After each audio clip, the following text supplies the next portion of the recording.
कृष्ण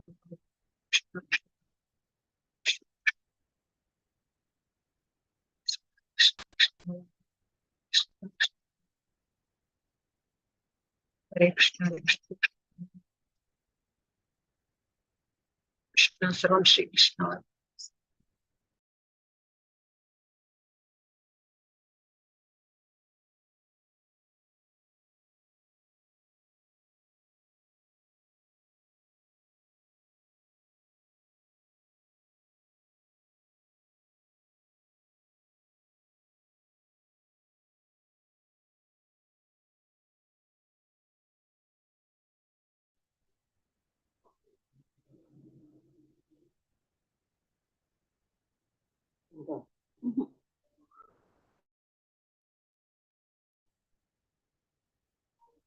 ಬರ್ತದ ಅದು ಬರಂಗಿಲ್ಲ.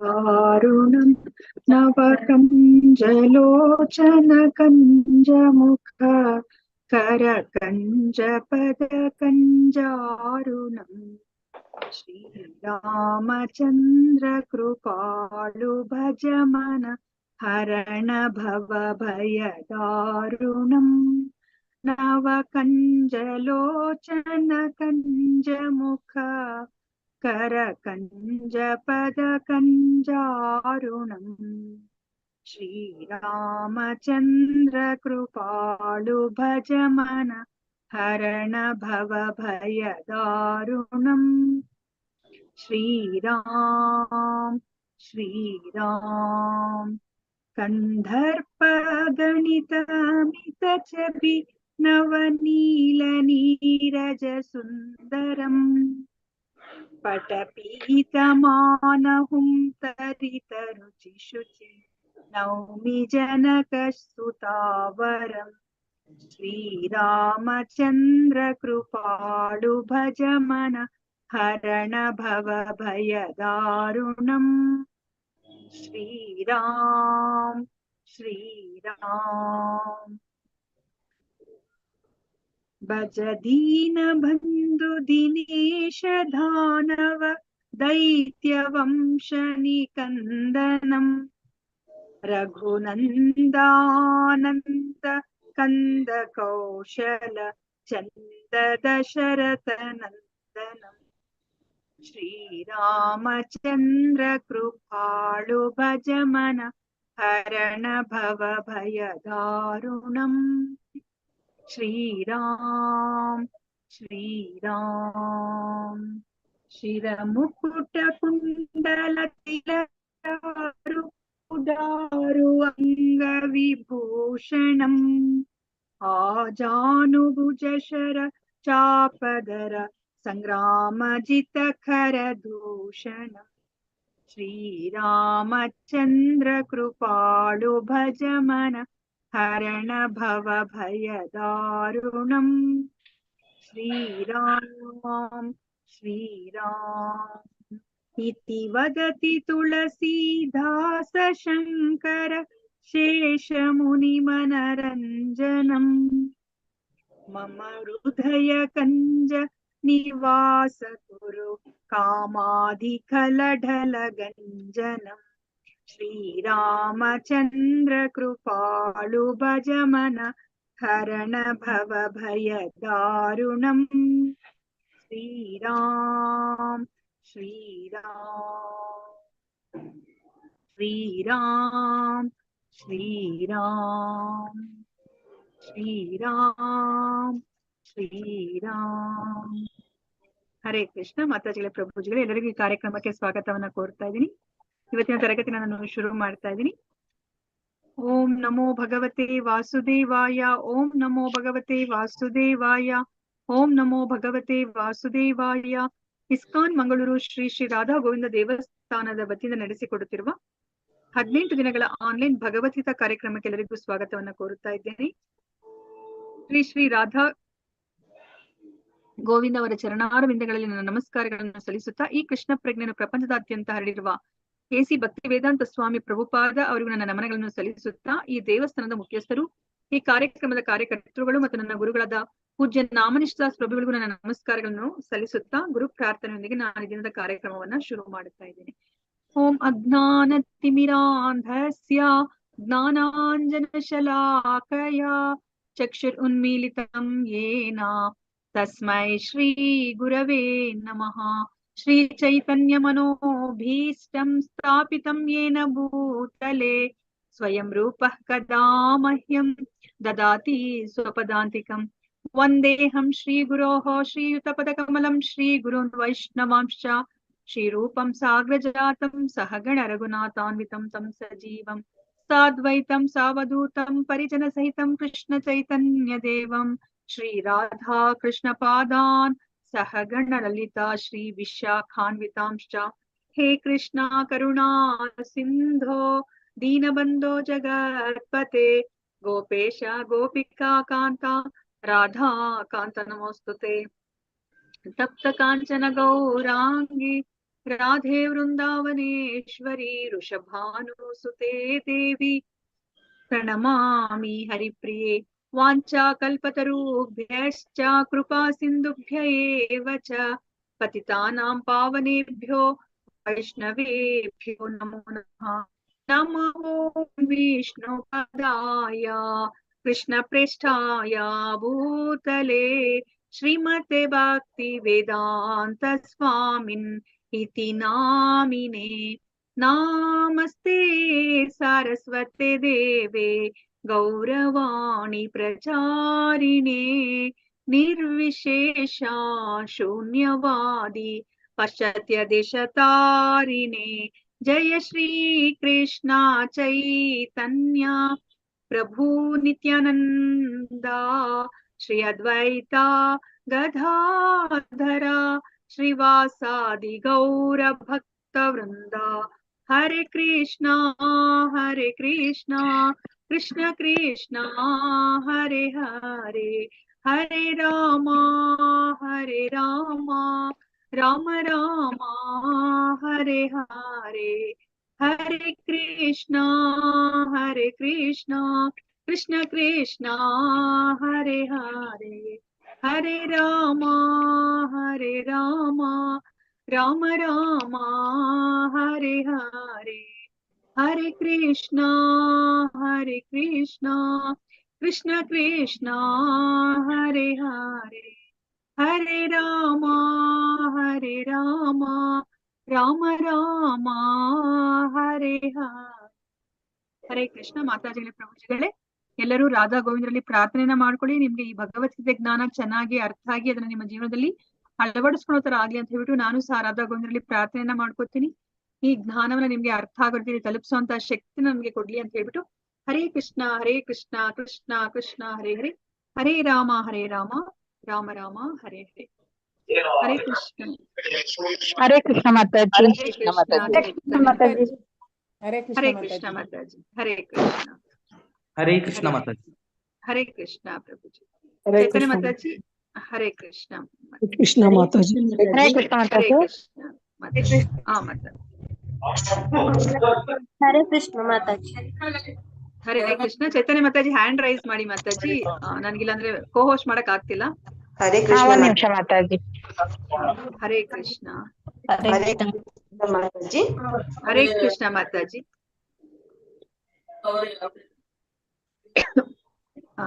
ಮಾತಾಜಿ, ನಾನು ಇದು ಚಾಟ್ ಬಾಕ್ಸ್ ಅಲ್ಲಿ ಅಟೆಂಡೆನ್ಸ್ ಲಿಂಕ್ ಹಾಕ್ತೀನಿ, ನೀವು ಮತ್ತೆ ಇನ್ನೊಮ್ಮೆ ಶೇರ್ ಮಾಡಿ ಮಾತಾಜಿ. ಸರಿ ಮಾತಾಜಿ, ಖಂಡಿತ. ಹರೇ ಕೃಷ್ಣ ಹರೇ ಪ್ರಭುಜಿಗಳೇ, ಕೃಷ್ಣ. ಮಾತಾಜಿಗಳೇ ಅಟೆಂಡೆನ್ಸ್ ಅನ್ನ ಸಬ್ಮಿಟ್ ಮಾಡಿ ಅಂತ ನಾನು ವಿನಂತಿಯನ್ನ ಮಾಡ್ಕೊತಾ ಇದ್ದೀನಿ.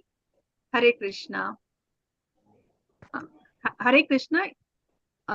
27 ಜನದಲ್ಲಿ ಯಾರೆಲ್ಲ 16 ರೌಂಡ್ಸ್ ಹರೇ ಕೃಷ್ಣ ಮಹಾಮಂತ್ರವನ್ನ ಹೇಳ್ಕೊತಾ ಇದೀರಾ ಅಂತ ಹೇಳ್ಬಿಟ್ಟು ಹ್ಯಾಂಡ್ ರೈಸ್ ಮಾಡ್ತೀರಾ? 16 ರೌಂಡ್ಸ್ ಯಾರು ಮಾಡ್ಕೋತಾ ಇದೀರಾ ಅಂತ ಹೇಳ್ಬಿಟ್ಟು. ಹರೇ ಕೃಷ್ಣ. ಗೋವಿಂದ ಸ್ವಾಮಿ ಪ್ರಭುಜಿ ಮಾಡ್ಕೋತಾ ಇದಾರೆ. ಮಂಗಳ ಮಾತಾಜಿ. ಮತ್ತಿನ್ ಯಾರು ಮಾಡ್ಕೋತಾ ಇದಾರೆ? ಭಾರತಿ ಮಾತಾಜಿ. ಓಕೆ. ಏಕಾಂಬರ್ ರಾವ್ ಪ್ರಭುಜಿ. ಓಕೆ. 4 ಜನ ಮಾಡ್ಕೋತಾ ಇರೋದು. ಇನ್ಯಾರಾದ್ರೂ ಮಾಡ್ಕೋತಾ ಇದ್ದೀರಾ? ಹರೇ ಕೃಷ್ಣ. 16 rounds ಇನ್ಯಾರಾದ್ರೂ ಮಂಜುಳ ಮಾತಾಡೋದು. ನಾನು 4 ರೌಂಡ್ಸ್ ಮಾಡ್ತಿದ್ದೀನಿ ಅಷ್ಟೇ ಮಾತಾಜಿ. ಹಾ ಇರ್ಲಿ ಮಾತಾಜಿ. 16 ರೌಂಡರ್ಸ್ ಜಸ್ಟ್ ಹೆಸರು ತಗೊಂಡ್ಲಿಕ್ಕೋಸ್ಕರ ನಾನು ಕೇಳ್ತಾ ಇದ್ದೀನಿ ಅಷ್ಟೇ. ಖಂಡಿತ ನೀವು ಇನ್ಕ್ರೀಸ್ ಮಾಡ್ಕೊಂಡ್ ಬನ್ನಿ ಮಾತಾಜಿ. ಹರಿ ಬೋಲ್. ಆಯ್ತು ಮಾತಾಜಿ. ಗೋವಿಂದ್ ಸ್ವಾಮಿ ಪ್ರಭುಜಿ, ನೀವು ಲೆವೆಲ್ 2 ಅಲ್ಲಿ ಏನಾದ್ರು ಇದ್ದೀರಾ? ಲೆವೆಲ್ 2 ಲೆವೆಲ್ 3 ಅಲ್ಲಿ ಏನಾದ್ರು ಇದ್ದೀರಾ ನೀವು? ಹರೇ ಕೃಷ್ಣ ಪ್ರಭುಜಿ. ಹರೇ ಕೃಷ್ಣ ಮಾತಾಜಿ. ಹರೇ ಕೃಷ್ಣ ಪ್ರಭುಜಿ.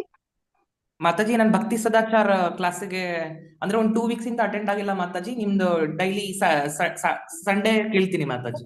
ಹಾ ಓಕೆ ಪ್ರಭುಜಿ. ಅದು ಬಿಟ್ಟು ಬೇರೆ ಇದು ಲೆವೆಲ್ 2 ಲೆವೆಲ್ 3 ಆತರ ಏನಾದ್ರು ಅಟೆಂಡ್ ಮಾಡ್ಕೊಳ್ತಾ ಇದೀರಾ? ಲೆವೆಲ್ 2 ಅದೇ ಭಕ್ತಿ ಶಾಸ್ತ್ರಿ ಕಡೆ ಹೋಗೋ ಲೆವೆಲ್ 2 ಲೆವೆಲ್ 3 ಏನಾದ್ರು ಅಟೆಂಡ್ ಮಾಡ್ತಾ ಇದೀರಾ ಪ್ರಭುಜಿ?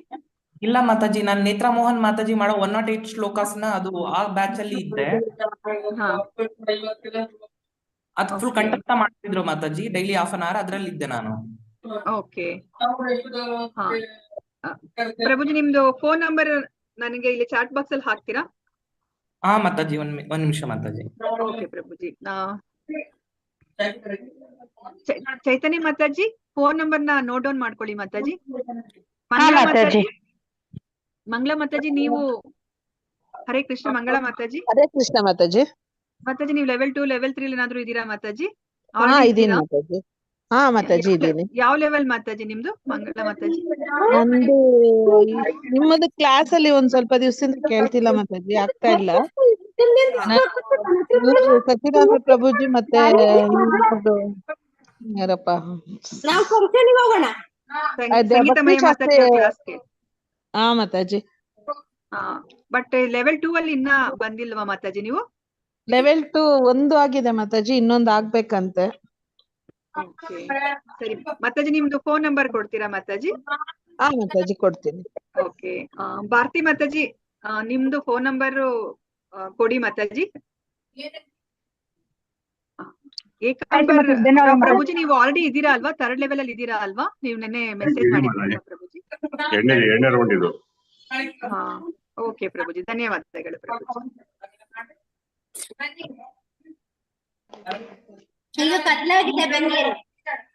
ಓಕೆ, ಇದು background noise please mute ಮಾಡ್ಕೊಳ್ಳಿ. Hare Krishna. Hare Krishna. Background noise mute ಮಾಡ್ಕೊಳ್ಳಿ ಪ್ಲೀಸ್. ಮಾತಾಜಿ ಕಳ್ಸಿದೀನಿ ಮಾತಾಜಿ ನಂಬರ್. ಧನ್ಯವಾದಗಳು ಮಾತಾಜಿ. ಹರೇ ಕೃಷ್ಣ ಮಾತಾಜಿ. ಹರೇ ಕೃಷ್ಣ ಮಾತಾಜಿ. ಚೈತನ್ಯ ಮಾತಾಜಿ, ಫೋನ್ ನಂಬರ್ಸ್ ಇದು ನೋಟ್ ಡೌನ್ ಮಾಡ್ಕೊಳ್ಳಿ ಮಾತಾಜಿ. 16 ರೌಂಡ್ಸ್ ಮಾಡ್ತಾರೆ. ಹರೇ ಕೃಷ್ಣ ಮಾತಾಜಿ, ನಂಬರ್ ಕಳಿಸಿದ್ದೀನಿ. ಧನ್ಯವಾದಗಳು ಮಾತಾಜಿ. ಹರೇ ಕೃಷ್ಣ. ಸೊ ನಾವು ನಿನ್ನೆಯ ಅಧ್ಯಾಯ ಜ್ಞಾನ ವಿಜ್ಞಾನ ಅಧ್ಯಾಯವನ್ನ ನಾವು ತಿಳ್ಕೊಂಡ್ವಿ. ಸೊ ಅದರಲ್ಲಿ 30 ಶ್ಲೋಕಗಳಿತ್ತು. ಸೊ ನಮ್ಗೆ ಕೃಷ್ಣ ಆ ಶ್ರವಣದ ಮಹತ್ವವನ್ನು ನಮ್ಗೆ ತಿಳಿಸಿಕೊಟ್ರು. ಕೃಷ್ಣನನ್ನ ಅರ್ಥ ಮಾಡ್ಕೋಬೇಕಂತಂದ್ರೆ ನಾವು ಕೃಷ್ಣನ ಬಗ್ಗೆ ನಾವು ಕೇಳಿನೇ ನಾವು ಅರ್ಥ ಮಾಡ್ಕೋಬೇಕು ಅಂತ ಹೇಳ್ಬಿಟ್ಟು ನಮ್ಗೆ ತಿಳಿಸಿಕೊಟ್ರು.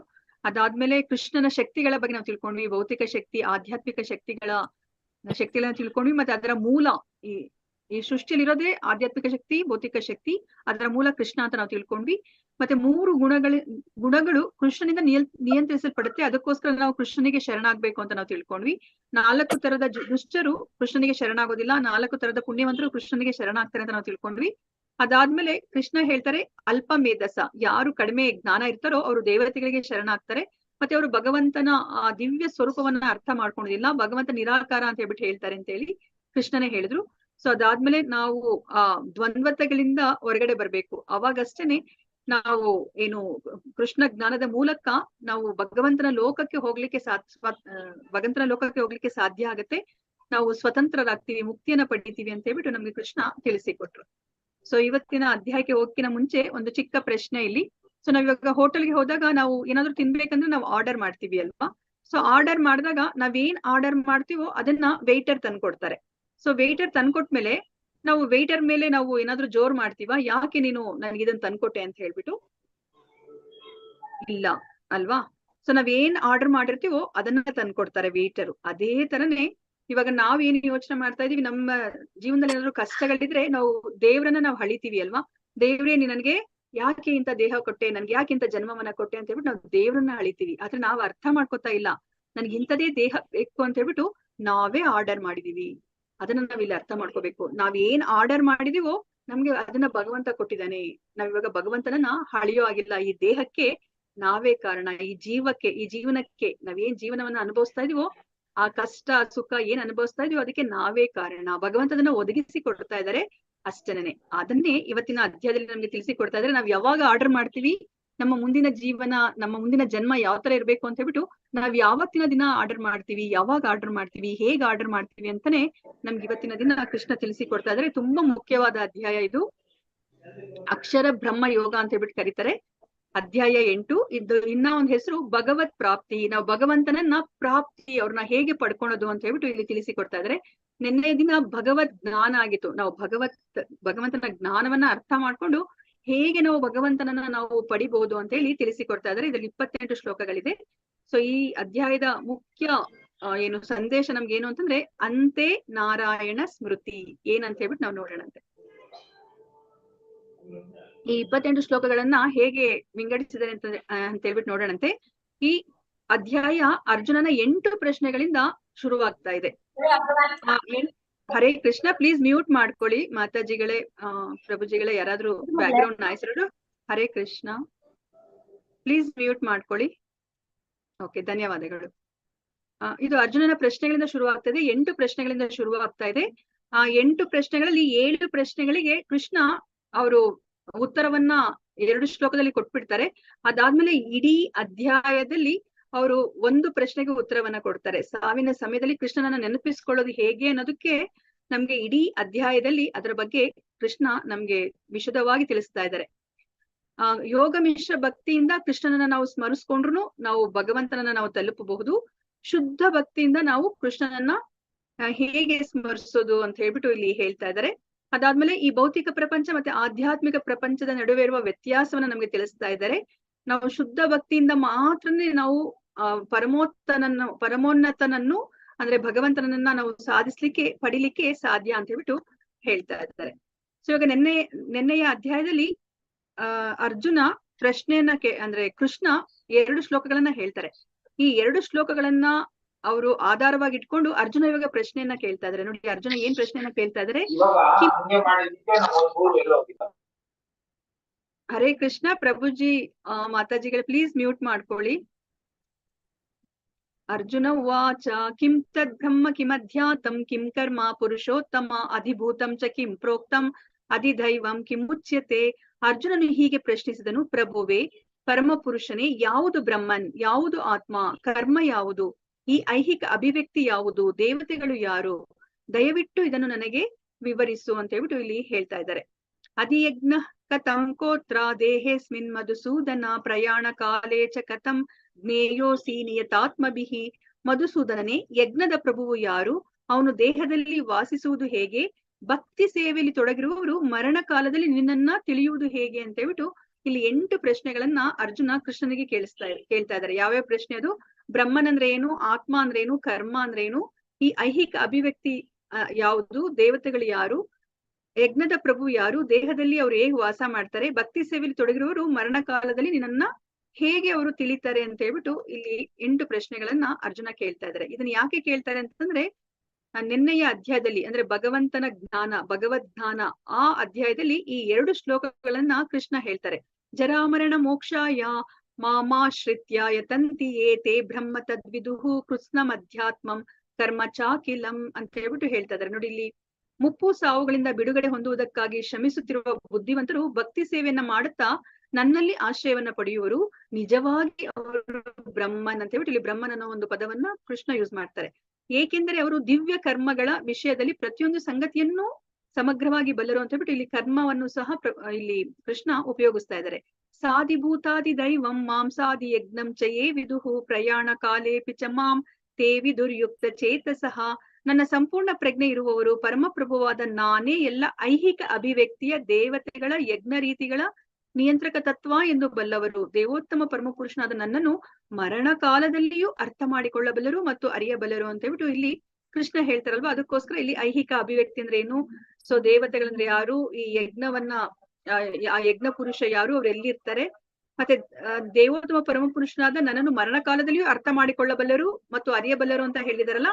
ಅದಕ್ಕೆ ಹೇಗೆ ಶುದ್ಧ ಭಕ್ತರು ನಿನ್ನನ್ನ ಮರಣ ಕಾಲದಲ್ಲಿ ಅರ್ಥ ಮಾಡ್ಕೋತಾರೆ, ತಿಳಿತಾರೆ ಅಂತ ಹೇಳ್ಬಿಟ್ಟು ಇಲ್ಲಿ ಅರ್ಜುನ ಪ್ರಶ್ನೆನ ಕೇಳ್ತಾ ಇದಾರೆ. ಇವಾಗ ಅರ್ಜುನನ ಪ್ರಶ್ನೆಗೆ ಕೃಷ್ಣ ಏನು ಉತ್ತರವನ್ನ ಕೊಡ್ತಾರೆ ಅಂತ ಹೇಳ್ಬಿಟ್ಟು ನಾವು ನೋಡೋಣ ಅಂತೆ. ಅಕ್ಷರಂ ಬ್ರಹ್ಮ ಪರಮಂ ಸ್ವಭಾವೋ ಆಧ್ಯಾತ್ಮ ಮುಚ್ಯತೆ ಭೂತ ಭಾವೋದ್ಭವಕರೋ ವಿಸರ್ಗ ಕರ್ಮ ಸಂಗಿತಃ. ದೇವೋತ್ತಮ ಪರಮ ಪುರುಷನು ಹೀಗೆ ಹೇಳಿದನು, ಅವಿನಾಶಿಯಾದ ದಿವ್ಯ ಜೀವಿಗೆ ಬ್ರಹ್ಮನ್ ಎಂದು ಹೆಸರು ಅಂತ ಹೇಳ್ಬಿಟ್ಟು ಹೇಳ್ತಾ ಇದಾರೆ. ನೋಡಿ, ಇಲ್ಲಿ ದಿವ್ಯ ಜೀವಿ ಅಂದ್ರೆ ನಾವೆಲ್ಲನೂ ಸಹ, ಎಲ್ಲ ಜೀವರಾಶಿಗಳನ್ನು ಸಹ ಅವಿನಾಶಿ, ಅವರಿಗೆ ನಾಶ ಅನ್ನೋದಿಲ್ಲ ಅಲ್ವಾ. ನಮ್ಮ ಆತ್ಮಕ್ಕೆ ನಾಶ ಅನ್ನೋದಿಲ್ಲ.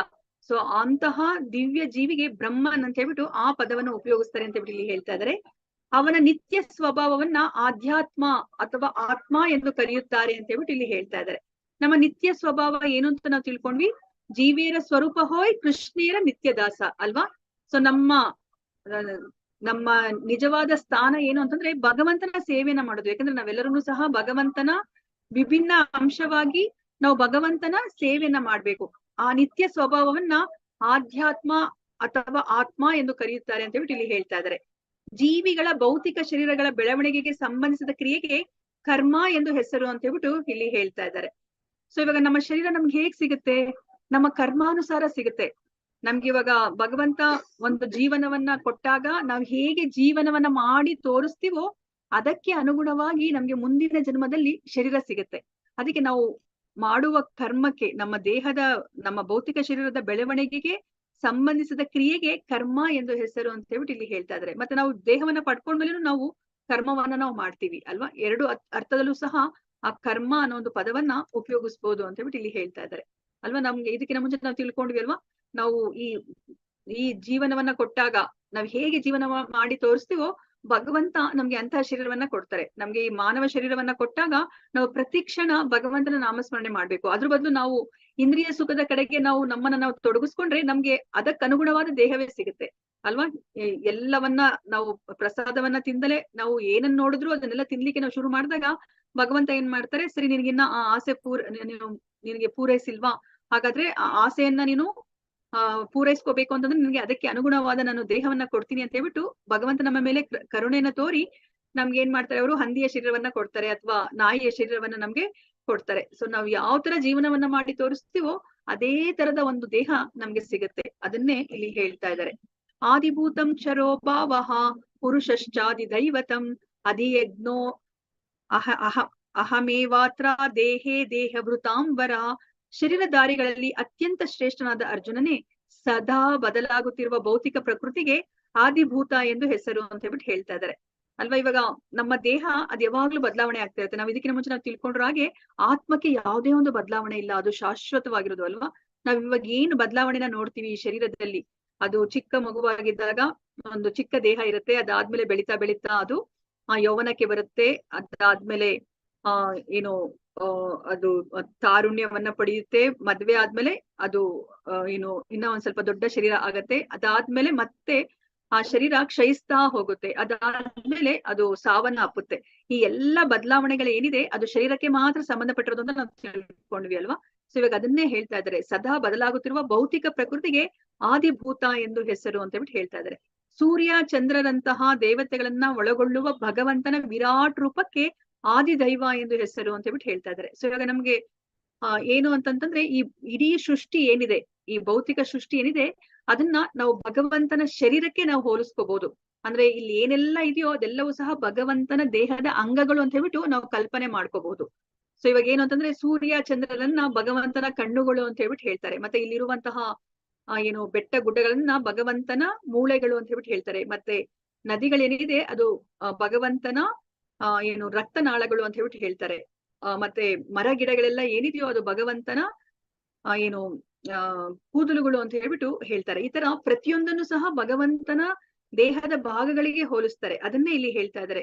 ಸೊ ಇವಾಗ ಸೂರ್ಯ ಚಂದ್ರರೆಲ್ಲ ದೇವತೆಗಳು. ಇಲ್ಲಿ ಏನನ್ನ ಅರ್ಥ ಮಾಡ್ಕೋಬೇಕು ಅಂತಂದ್ರೆ ನಾವಿವಾಗ ಅನ್ಕೊಂಡ್ಬಿಟ್ಟಿದೀವಲ್ವಾ, ಈ ಕೈ ಕಾಲು ಎಲ್ಲವೂ ಸಹ ನಾವೇನ್ ಅನ್ಕೋತೀವೋ ಆ ಕೆಲ್ಸವನ್ನ ಮಾಡ್ತಾ ಇದೆ ಅಂತ ನಾವ್ ಅನ್ಕೊಂಡಿದೀವಿ ಅಲ್ವಾ. ಇಲ್ಲ, ಪ್ರತಿಯೊಂದು ನಾವು ಭಾಗವತದಲ್ಲಿ ನಾವು ತಿಳ್ಕೊತೀವಿ, ಪ್ರತಿಯೊಂದು ಅಂಗಾಂಗಗಳಿಗೂ ಸಹ ಒಬ್ಬೊಬ್ರು ಅಧಿದೇವತೆಗಳಿದ್ದಾರೆ. ಇವಾಗ ನನ್ನ ಕೈಯನ್ನ ನಾನು ಹಿಂಗೆ ಎತ್ತಬೇಕು ಅಂತಂದ್ರೆ ಆ ದೇವತೆ ಅದಕ್ಕೆ ಒಪ್ಪಿಗೆಯನ್ನ ಕೊಡ್ಬೇಕು, ಅವಾಗಷ್ಟೇ ನನ್ನ ಕೈಯನ್ನ ಎತ್ತಲಿಕ್ಕೆ ಆಗತ್ತೆ. ಇವಾಗ ನಾವು ಸ್ಟ್ರೋಕ್ ಬಂದಿರೋರ್ನ ನೋಡಿದೀವಲ್ವಾ, ಅವ್ರಿಗೆ ಕೈ ಇದೆ ಅಲ್ವಾ, ಆದ್ರೆ ಅವ್ರಿಗೆ ಎತ್ತಲಿಕ್ಕೆ ಆಗ್ತಾ ಇಲ್ಲ ಅಲ್ವಾ. ಅದನ್ನೇ ನಮ್ಗೆ ಇಲ್ಲಿ ಹೇಳ್ತಾ ಇದ್ದಾರೆ. ಸೊ ಈ ಆದಿಭೂತ ಅಂತಂದ್ರೆ ನಮ್ಮ ಶರೀರದಲ್ಲಿರುವ ಯಾವುದೇ ಒಂದು ಅಂಗಾಂಗಗಳನ್ನ ಯಾರು ನೋಡ್ಕೋತಾ ಇದಾರೋ ಅವ್ರನ್ನ ಅಧಿದೈವ ಅಂತ ಹೇಳ್ಬಿಟ್ಟು ಕರೀತಾರೆ. ಎಲ್ಲ ಶರೀರಧಾರಿಗಳ ಹೃದಯಗಳಲ್ಲಿ ಪರಮಾತ್ಮನಿಂದ ಪ್ರತಿನಿಧಿನಾದ ನನಗೆ ಪರಮ ಪ್ರಭುವಿಗೆ ಯಜ್ಞದ ಪ್ರಭು ಎಂದು ಹೆಸರು ಅಂತ ಹೇಳ್ತಾ ಇದ್ದಾರೆ. ಇವಾಗ ನಮ್ಮ ಎಲ್ಲ ಶರೀರಧಾರಿಗಳಲ್ಲಿ ಆ ಹೃದಯ ಭಾಗದಲ್ಲಿ ನಮ್ಮ ಆತ್ಮದ ಜೊತೆ ಯಾರಿದ್ದಾರೆ? ಪರಮಾತ್ಮ ಇದ್ದಾರೆ. ಸೊ ಆ ಪರಮಾತ್ಮನನ್ನ ಏನಂತ ಕರಿತಾ ಇದ್ದಾರೆ? ಅಧಿಯಜ್ಞ. ಸೊ ಎಲ್ಲ ಯಜ್ಞಗಳ ಒಡೆಯ ಅವರೇ, ಎಲ್ಲದರ ಭೋಕ್ತ ಅವರೇ ಅಲ್ವಾ.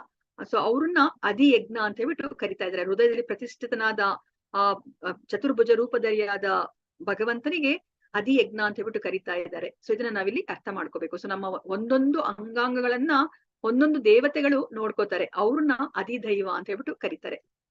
ಸೊ ನಮ್ಮ ದೇಹಕ್ಕೆ ಆದಿಭೂತ ಅಂತ ಕರೀತಾರೆ. ಆದಿಭೂತ, ಆದಿದೈವ ಮತ್ತೆ ಆದಿಯಜ್ಞ. ಸೊ ಆ ಮೂರನ್ನು ನಾವು ಅರ್ಥ ಮಾಡ್ಕೋಬೇಕು. ನಮ್ಗೆ ಇವಾಗ ಆದಿಭೂತ ಅಂದ್ರೆ ನಮ್ಮ ದೇಹದ ಅಂಗಾಂಗಗಳು ನಮ್ಗೆ ಚೆನ್ನಾಗ್ ಕಾಣುತ್ತೆ ಅಲ್ವಾ. ಆದ್ರೆ ಆದಿದೈವ ಯಾರು ಅದನ್ನ ನೋಡ್ಕೋತಾ ಇದಾರೆ, ಮೇಲ್ವಿಚಾರಕರಾಗಿದ್ದಾರೆ, ಅದು ನಮ್ಗೆ ಕಾಣೋದಿಲ್ಲ ಅಲ್ವಾ. ಆದಿಯಜ್ಞ ನಮ್ಮ ಆತ್ಮದ ಜೊತೆ ಇರುವ ಭಗವಂತನು ಸಹ ನಮ್ಮ ಕಣ್ಣಿಗೆ ಕಾಣೋದಿಲ್ಲ, ಅಂದ್ರೆ ಪರಮಾತ್ಮ ರೂಪಿಯಾದ ಭಗವಂತನು ಸಹ ನಮ್ಗೆ ಕಾಣೋದಿಲ್ಲ. ಸೊ ಅದನ್ನ ನಾವಿಲ್ಲಿ ಅರ್ಥ ಮಾಡ್ಕೋಬೇಕು. ಸೊ ಇವಾಗ ಮತ್ತೆ ಇಲ್ಲಿ ಸಂಕ್ಷಿಪ್ತವಾಗಿ ಹೇಳ್ತಾ ಇದ್ದಾರೆ. ಸೊ ಬ್ರಹ್ಮನ್ ಅಂತಂದ್ರೆ ಯಾರು ಅಂತಂದ್ರೆ ನಾಶವಿಲ್ಲದ ಜೀವಾತ್ಮನನ್ನ ಬ್ರಹ್ಮನ್ ಅಂತ ಕರೀತಾರೆ. ಆಧ್ಯಾತ್ಮ ಅಂತಂದ್ರೆ ಅದು ಜೀವಿಯ ಸ್ವರೂಪ. ಕರ್ಮ ಅಂತಂದ್ರೆ ಆ ಫಲಪ್ರದ ಚಟುವಟಿಕೆಗಳು, ಈ ಭೌತಿಕ ದೇಹಕ್ಕೆ ಕಾರಣವಾಗುವ ಕ್ರಿಯೆಗಳು. ಆದಿಭೂತ ಅಂತಂದ್ರೆ ಭೌತಿಕ ಪ್ರಕೃತಿ. ಆದಿದೈವ ಅಂತಂದ್ರೆ ಎಲ್ಲ ದೇವತೆಗಳನ್ನ ಒಳಗೊಂಡಿರುವ ವಿಶ್ವರೂಪ. ಆದಿಯಜ್ಞ ಅಂತಂದ್ರೆ ಪರಮಾತ್ಮ. ಅವ್ರು ಎಲ್ಲಿ ವಾಸ ಮಾಡ್ತಾರೆ? ಎಲ್ಲರ ಹೃದಯದಲ್ಲಿ ವಾಸ ಮಾಡ್ತಾರೆ. ಸೊ ಕೊನೆಯ ಪ್ರಶ್ನೆ ಏನು? ಸಾವಿನ ಸಮಯದಲ್ಲಿ ಕೃಷ್ಣನನ್ನ ಹೇಗೆ ನೆನಪಿಸಿಕೊಳ್ಳುವುದು? ಇದಕ್ಕಿನ್ನ ಉತ್ತರವನ್ನ ಕೊಟ್ಟಿಲ್ಲ ಕೃಷ್ಣ. ಅದಕ್ಕೆ ಇಡೀ ಈ ಅಧ್ಯಾಯದಲ್ಲಿ ಉತ್ತರವನ್ನ ಕೊಡ್ತಾರೆ. ಸಂಕ್ಷಿಪ್ತವಾಗಿ ತಿಳ್ಕೋಬೇಕು ಅಂತಂದ್ರೆ, ನಾವು ಸಾವಿನ ಸಮಯದಲ್ಲಿ ಕೃಷ್ಣನನ್ನ ನೆನಪು ಮಾಡ್ಕೋಬೇಕು ಅಂತಂದ್ರೆ ನಾವು ಜೀವನದ ಉದ್ದಕ್ಕೂ ಸ್ಮರಣೆಯನ್ನ ಅಭ್ಯಾಸ ಮಾಡ್ಬೇಕು ಅಂತ ಹೇಳ್ಬಿಟ್ಟು ಹೇಳ್ತಾ ಇದಾರೆ. ನಾನ್ ಸಾವಿನ ಸಮಯದಲ್ಲಿ ಆ ಕ್ಷಣ ನಾನು ಜ್ಞಾಪಿಸ್ಕೋತೀನಿ ಬಿಡಿ, ಅದೇನ್ ಕಷ್ಟನಾ? ಹರಿ ಕೃಷ್ಣ ಅಂತ ಜ್ಞಾಪಿಸ್ಕೊಳೋದ್ ಕಷ್ಟನಾ? ನಾನು ಅವಾಗ ಜ್ಞಾಪಿಸ್ಕೋತೀನಿ ಅಂತ ಹೇಳ್ಬಿಟ್ಟು ನಾವು ಯೋಚನೆ ಮಾಡ್ತೀವಿ ಅಲ್ವಾ. ಆದ್ರೆ ಅದು ಸಾಧ್ಯ ಇಲ್ಲ ಅಂತ ಹೇಳ್ಬಿಟ್ಟು ನಮ್ಗೆ ಇಲ್ಲಿ ಹೇಳ್ತಾ ಇದ್ದಾರೆ. ನೋಡಿ, ಅದನ್ನ ನಾವು ಅಭ್ಯಾಸ ಮಾಡ್ಬೇಕು. ಅಭ್ಯಾಸ ಮಾಡಿದ್ರೆ ಅಷ್ಟೇನೆ ನಾವು ಸಾವಿನ ಸಮಯದಲ್ಲಿ ಭಗವಂತನ ನಾಮಸ್ಮರಣೆ ಮಾಡ್ಕೊಳ್ಲಿಕ್ಕೆ ಸಾಧ್ಯ ಅಂತ ಹೇಳ್ತಾರೆ. ಇವಾಗ ನೋಡಿ, ನಮ್ಮ ವಿದ್ಯಾರ್ಥಿಗಳು ಅಷ್ಟೇ ಅಲ್ವಾ. ಅವ್ರ ಎಕ್ಸಾಮ್ ದಿವಸ ನಾನು ಎಲ್ಲ ಓದ್ಕೊಂಡ್ಬಿಟ್ಟು ಹೋಗಿ ಬರಿತೀನಿ ಅಂತಂದ್ರೆ ಅವರು ಆ ಎಕ್ಸಾಮ್ ಅಲ್ಲಿ ಹೆಚ್ಚು ಅಂಕಗಳನ್ನ ಗಳಿಸ್ಲಿಕ್ಕೆ, ಪಾಸ್ ಆಗ್ಲಿಕ್ಕೆ ಸಾಧ್ಯ ಇಲ್ಲ. ಅದಕ್ಕೆ ಅವ್ರು ಒಂದು ವರ್ಷ ಪೂರ್ತಿ ಆ ಫೈನಲ್ ಎಕ್ಸಾಮ್ ಬರೀಲಿಕ್ಕೆ ವರ್ಷ ಪೂರ್ತಿ ಓದಿದ್ರೆ ಅಷ್ಟೇನೆ ಅವರಲ್ಲಿ ಅಂಕವನ್ನ ಗಳಿಸ್ಲಿಕ್ಕೆ ಸಾಧ್ಯ, ಪಾಸ್ ಆಗ್ಲಿಕ್ಕೆ ಸಾಧ್ಯ ಅಲ್ವಾ. ಅದೇ ತರನೇ ನಮ್ಮ ಎಕ್ಸಾಮ್ ದಿನ ಯಾವ್ದು, ನಮ್ಮ ಜೀವನದ ಎಕ್ಸಾಮ್ ದಿನ ಯಾವತ್ತು ಅಂತಂದ್ರೆ ನಾವು ಸಾಯೋ ದಿನ. ಆ ಸಾಯೋ ದಿನ ನಾವ್ ಏನನ್ನ ಮಾಡ್ಬೇಕು? ಭಗವಂತನ ನಾಮಸ್ಮರಣೆನ ಮಾಡ್ಬೇಕು. ಯಾಕೆ ನಾವು ಭಗವಂತನ ನಾಮಸ್ಮರಣೆ ಮಾಡ್ಬೇಕು? ಅದು ಪ್ರಶ್ನೆ ಅಲ್ವಾ. ಅದಕ್ಕೆ ನಮ್ಗೆ ಮುಂದೆ ಕೃಷ್ಣ ಉತ್ತರ ಕೊಡ್ತಾ ಹೋಗ್ತಾರೆ. ಸೊ ಇವಾಗ ನಮ್ಗೆ ಏನ್ ಹೇಳ್ತಿದ್ರೆ, ಆ ಸಾವಿನ ದಿನ ನಾವು ಭಗವಂತನ ನಾಮಸ್ಮರಣೆಯನ್ನ ಮಾಡ್ಕೋಬೇಕು. ಸೊ ಭಗವಂತನ ನಾಮಸ್ಮರಣೆ ಅವತ್ತು ಬರ್ಬೇಕು ಅಂದ್ರೆ ನಾವ್ ಇಡೀ ಜೀವನದ ಪೂರ್ತಿ ನಾವು ತಯಾರಿನ ನಡೆಸ್ಬೇಕು. ಇಡೀ ಜೀವನ ನಾವು ಸದಾ ಅನವರತ ಭಗವಂತನ ನಾಮಸ್ಮರಣೆ ಮಾಡ್ಕೊಂಡ್ರೆ ನಮ್ಗೆ ಆಗ ಮಾತ್ರನೇ ನಮ್ಗೆ ಸಾವಿನ ಸಮಯದಲ್ಲಿ, ಆ ಸಾವಿನ ದಿನ, ಆ ಸಾವಿನ ಗಳಿಗೆಯಲ್ಲಿ ನಮ್ಗೆ ಭಗವಂತನ ನಾಮಸ್ಮರಣೆ ಮಾಡ್ಲಿಕ್ಕೆ ಸಾಧ್ಯ ಅಂತ ಇಲ್ಲಿ ಹೇಳ್ತಾ ಇದ್ದಾರೆ. ಸೊ ಇಲ್ಲಿ ಸಾವಿನ ಸಮಯದಲ್ಲಿ ನಾವ್ ಏನ್ ಮಾಡ್ಬೇಕು ಅಂತ ಹೇಳ್ಬಿಟ್ಟು ನಮ್ಗೆ ಇಲ್ಲಿ ಪ್ರಶ್ನೆ. ನಾವ್ ಇವಾಗ ತಿಳ್ಕೊಂಡೇ ಬಂದ್ವಿ. ಅಂದ್ರೆ ನಾವು ಸಾವಿನ ಸಮಯದಲ್ಲಿ ನಾವು ಭಗವಂತನ ನಾಮಸ್ಮರಣೆ ಮಾಡ್ಬೇಕು ಅಂತ ನಾವು ತಿಳ್ಕೊಂಡ್ವಿ. ಸೊ ಈಗ ಕೃಷ್ಣನೇ ಹೇಳ್ತಾ ಇದ್ರೆ, ನೋಡೋಣ ಅಂತ ಏನ್ ಹೇಳ್ತಿದಾರೆ ಅಂತ ಹೇಳಿ. ಅಂತಕಾಲೇಚ ಮಾಮಿ ವಾ ಸ್ಮರಣ್ ಮುಕ್ತ್ವಾ ಕಲೇವರಂ ಯಃ ಪ್ರಯಾತಿ ಸಮದ್ಭಾವಂ ಯಾತಿ ನಾಸ್ತ್ಯತ್ರ ಸಂಶಯ. ತುಂಬಾ ಮುಖ್ಯವಾದ ಶ್ಲೋಕ ಇದು. ಅಂತ್ಯ ಕಾಲದಲ್ಲಿ ನನ್ನನ್ನ ಸ್ಮರಿಸುತ್ತಾ ಯಾವನು ದೇಹವನ್ನ ಬಿಡುವನೋ ಅವನು ಕೂಡಲೇ ನನ್ನ ಸ್ವಭಾವವನ್ನು ಹೊಂದುತ್ತಾನೆ, ಇದರಲ್ಲಿ ಸಂಶಯವೇ ಇಲ್ಲ ಅಂತ ಹೇಳ್ತಾರೆ. ನೋಡಿ, ನಮ್ಗೆ ನಾವ್ ಅರ್ಥನೇ ಮಾಡ್ಕೊಂಡಿರಲ್ಲ ಅಲ್ವಾ. ಇಷ್ಟ ದಿವಸ ನಾವು ಆ ಸಾವಿಗೆ ಪ್ರಾಮುಖ್ಯತೆನೇ ಕೊಟ್ಟಿಲ್ಲ. ನಾವ್ ಇವಾಗ ಯಾವ್ದೇ ಒಂದು ವರ್ಕ್ಶಾಪ್ಸ್ ಅಥವಾ ಏನನ್ನೇ ನೋಡಿದ್ರು ಸಹ ಆರ್ಟ್ ಆಫ್ ಲಿವಿಂಗ್ ಹೇಳ್ಕೊಡೋ ಸಂಸ್ಥೆಗಳಿದೆ ಅಲ್ವಾ. ಆದ್ರೆ ಯಾರು ನಮ್ಗೆ ಆರ್ಟ್ ಆಫ್ ಡೈಯಿಂಗ್ ಹೇಳ್ಕೊಡ್ತಾ ಇಲ್ಲ. ಯಾಕೆಂದ್ರೆ ಅವ್ರಿಗೆ ಗೊತ್ತೇ ಇಲ್ಲ ಆರ್ಟ್ ಆಫ್ ಡೈಯಿಂಗ್ ತುಂಬಾ ಮುಖ್ಯ. ಆರ್ಟ್ ಆಫ್ ಲಿವಿಂಗ್ ತರನೇ ಆರ್ಟ್ ಆಫ್ ಡೈಯಿಂಗ್ ತುಂಬಾ ಮುಖ್ಯ ಅಂತ ನಮ್ಗೆ ಯಾರು ಹೇಳ್ಕೊಡ್ತಾ ಇಲ್ಲ. ನೋಡಿ, ಇಲ್ಲಿ ಕೃಷ್ಣ ಹೇಳ್ಕೊಡ್ತಾ ಇದಾರೆ, ನಾವು ಸಾಯೋದು ತುಂಬಾ ಮುಖ್ಯವಾದದ್ದು. ಯಾಕಂದ್ರೆ ಆ ಸಾವಿನ ಗಳಿಗೆಯಲ್ಲಿ ನಾವು ಭಗವಂತನ ನಾಮಸ್ಮರಣೆನ ಮಾಡ್ತಾ ನಾವು ಈ ದೇಹವನ್ನ ಬಿಟ್ರೆ ನಾವು ಆ ಭಗವಂತನ ಸ್ವಭಾವವನ್ನೇ ಹೊಂದುತ್ತೀವಿ. ನಾವ್ ಯಾವಾಗ ಭಗವಂತನ ಸ್ವಭಾವವನ್ನ ಹೊಂದ್ರೆ ನಾವು ಅವಾಗ ಈ ಭೌತಿಕ ಪ್ರಪಂಚದಲ್ಲಿ ಹುಟ್ಟೋದ್ ಬೇಕಾಗಿಲ್ಲ.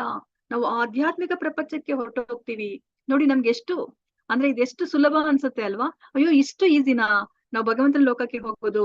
ನಾವು ಸಾಯೋ ಸಮಯದಲ್ಲಿ ಭಗವಂತನನ್ನ ಜ್ಞಾಪಿಸ್ಕೊಂಡ್ಬಿಟ್ರೆ ನಾವು ಮತ್ತೆ ಹುಟ್ಟೋದು ಸಾಯೋದು ಬೇಕಾಗಿಲ್ವಾ? ನಾವು ಈ ಭೌತಿಕ ಪ್ರಪಂಚವನ್ನ ಬಿಟ್ಟು ನಾವು ಆಧ್ಯಾತ್ಮಿಕ ಪ್ರಪಂಚಕ್ಕೆ ನಮ್ಮ ನಿಜವಾದ ಮನೆಗೆ ಹೋಗ್ಬಿಡ್ತೀವಾ ಅಂತ ಅನ್ಸುತ್ತೆ ಅಲ್ವಾ? ಹೌದು, ಇದು ಇಷ್ಟು ಸುಲಭ. ಆದ್ರೆ ಇಂತಹ ಸುಲಭದ ಗಳಿಗೆನ ನಾನು ಉಪಯೋಗಿಸ್ಕೋಬೇಕಂತಂದ್ರೆ ನಾವು ಇಡೀ ಜೀವನದ ಪೂರ್ತಿ ತಯಾರಿನ ನಡೆಸ್ಬೇಕು. ಯಾಕೆ ಅಂತಂದ್ರೆ ನೋಡಿ, ಇವಾಗ ನನಗೆ ಜ್ವರ ಬಂದ್ರೆ, ನಂಗೆ ತಲೆ ನೋತಿದ್ರೆ, ನನಗೆ ಇವಾಗ ಇಲ್ಲಿ ಕುತ್ಕೊಂಡು ನಾನ್ ನಿಮ್ಗೆ ಭಗವದ್ಗೀತೆನ ಹೇಳಲಿಕ್ಕೇನೆ ಆಗಲ್ಲ. ನೀವು ಸಹ ಅಲ್ಲಿ ಕುತ್ಕೊಂಡು ಕೇಳಿಸ್ಕೊಳ್ಳಿಕ್ಕೆ ಆಗೋದಿಲ್ಲ ನಿಮ್ಗೆ ಏನಾದ್ರು ಹುಷಾರಿಲ್ಲ ಅಂದ್ರೆ ಅಲ್ವಾ? ಜಸ್ಟ್ ಒಂದು ಕೆಮ್ಮು ನೆಗಡಿ ಜ್ವರ ಬಂದ್ರೆ ನಮ್ಗೆ ಭಗವಂತನ ನಾಮಸ್ಮರಣೆ ಬೇಡಪ್ಪ, ಇವತ್ ನಾನು 16 ರೌಂಡ ನಾನ್ ಮಾಡೋದಿಲ್ಲ ಅಂತ ಹೇಳ್ಬಿಟ್ಟು ನಾವ್ ಅನ್ಕೋತೀವಿ ಅಲ್ವಾ? ಸಾಕು, ನಾಳೆ ಮಾಡೋಣ ಅಂತ ಹೇಳ್ಬಿಟ್ಟು ನಮ್ಗೆ ರೆಸ್ಟ್ ತಗೋಬೇಕು, ಮಲ್ಕೋಬೇಕು ಅಂತ ಅನ್ಸುತ್ತೆ. ಇನ್ನ ಸಾವಿನ ಸಮಯ, ಆ ಸಮಯ ಇನ್ ಹೇಗಿರ್ಬೋದು ಅಲ್ವಾ? ಆ ಸಾವಿನ ಸಮಯದಲ್ಲಿ ನಮ್ಮ ಪುರಾಣದಲ್ಲಿ ಹೇಳ್ತಾರೆ, ಇವಾಗ ಒಂದು ಚೇಳು ಕಚ್ಚಿದ್ರೇನೆ ನಮ್ಗೆ ಆ ನೋವನ್ನ ಸಹಿಸ್ಕೊಳ್ಲಿಕ್ಕೆ ಸಾಧ್ಯ ಇಲ್ಲ.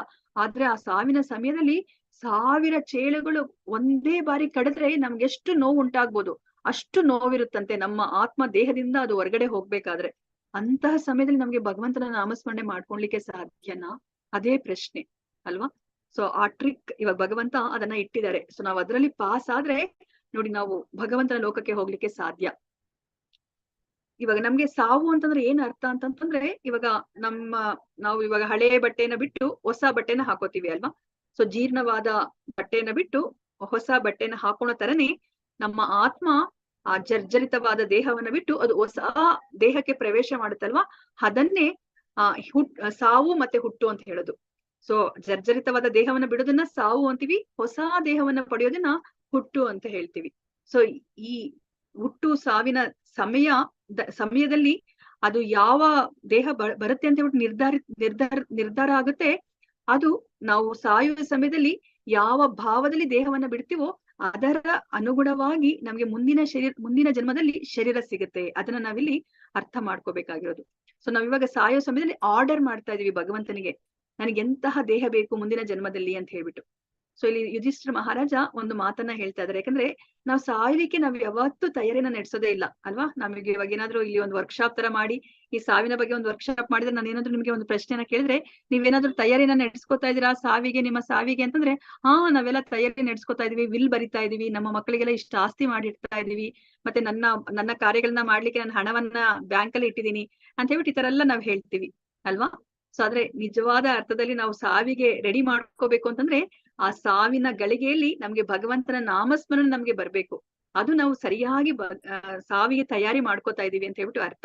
ನೋಡಿ, ಇಲ್ಲಿ ಯುಧಿಷ್ಠಿರ ಒಂದು ಉತ್ತರವನ್ನ ಹೇಳ್ತಾ ಇದ್ದಾರೆ ಯಕ್ಷ ಮಹಾರಾಜ ಯುಧಿಷ್ಠಿರನಿಗೆ ಪ್ರಶ್ನೆನ ಕೇಳಿದಾಗ, ಇಲ್ಲಿ ಯುಧಿಷ್ಠಿರ ಮಹಾರಾಜ ಅವನು ಪ್ರಶ್ನೆಗೆ ಉತ್ತರವನ್ನ ಕೊಡ್ತಾ ಇದ್ದಾನೆ. ಈ ಕತೆ, ಈ ಪ್ರಸಂಗ ನಿಮ್ಗೆಲ್ಲರಿಗೂ ಗೊತ್ತಿದೆ ಅಂತ ನಾನು ತಿಳ್ಕೊಂಡಿದೀನಿ.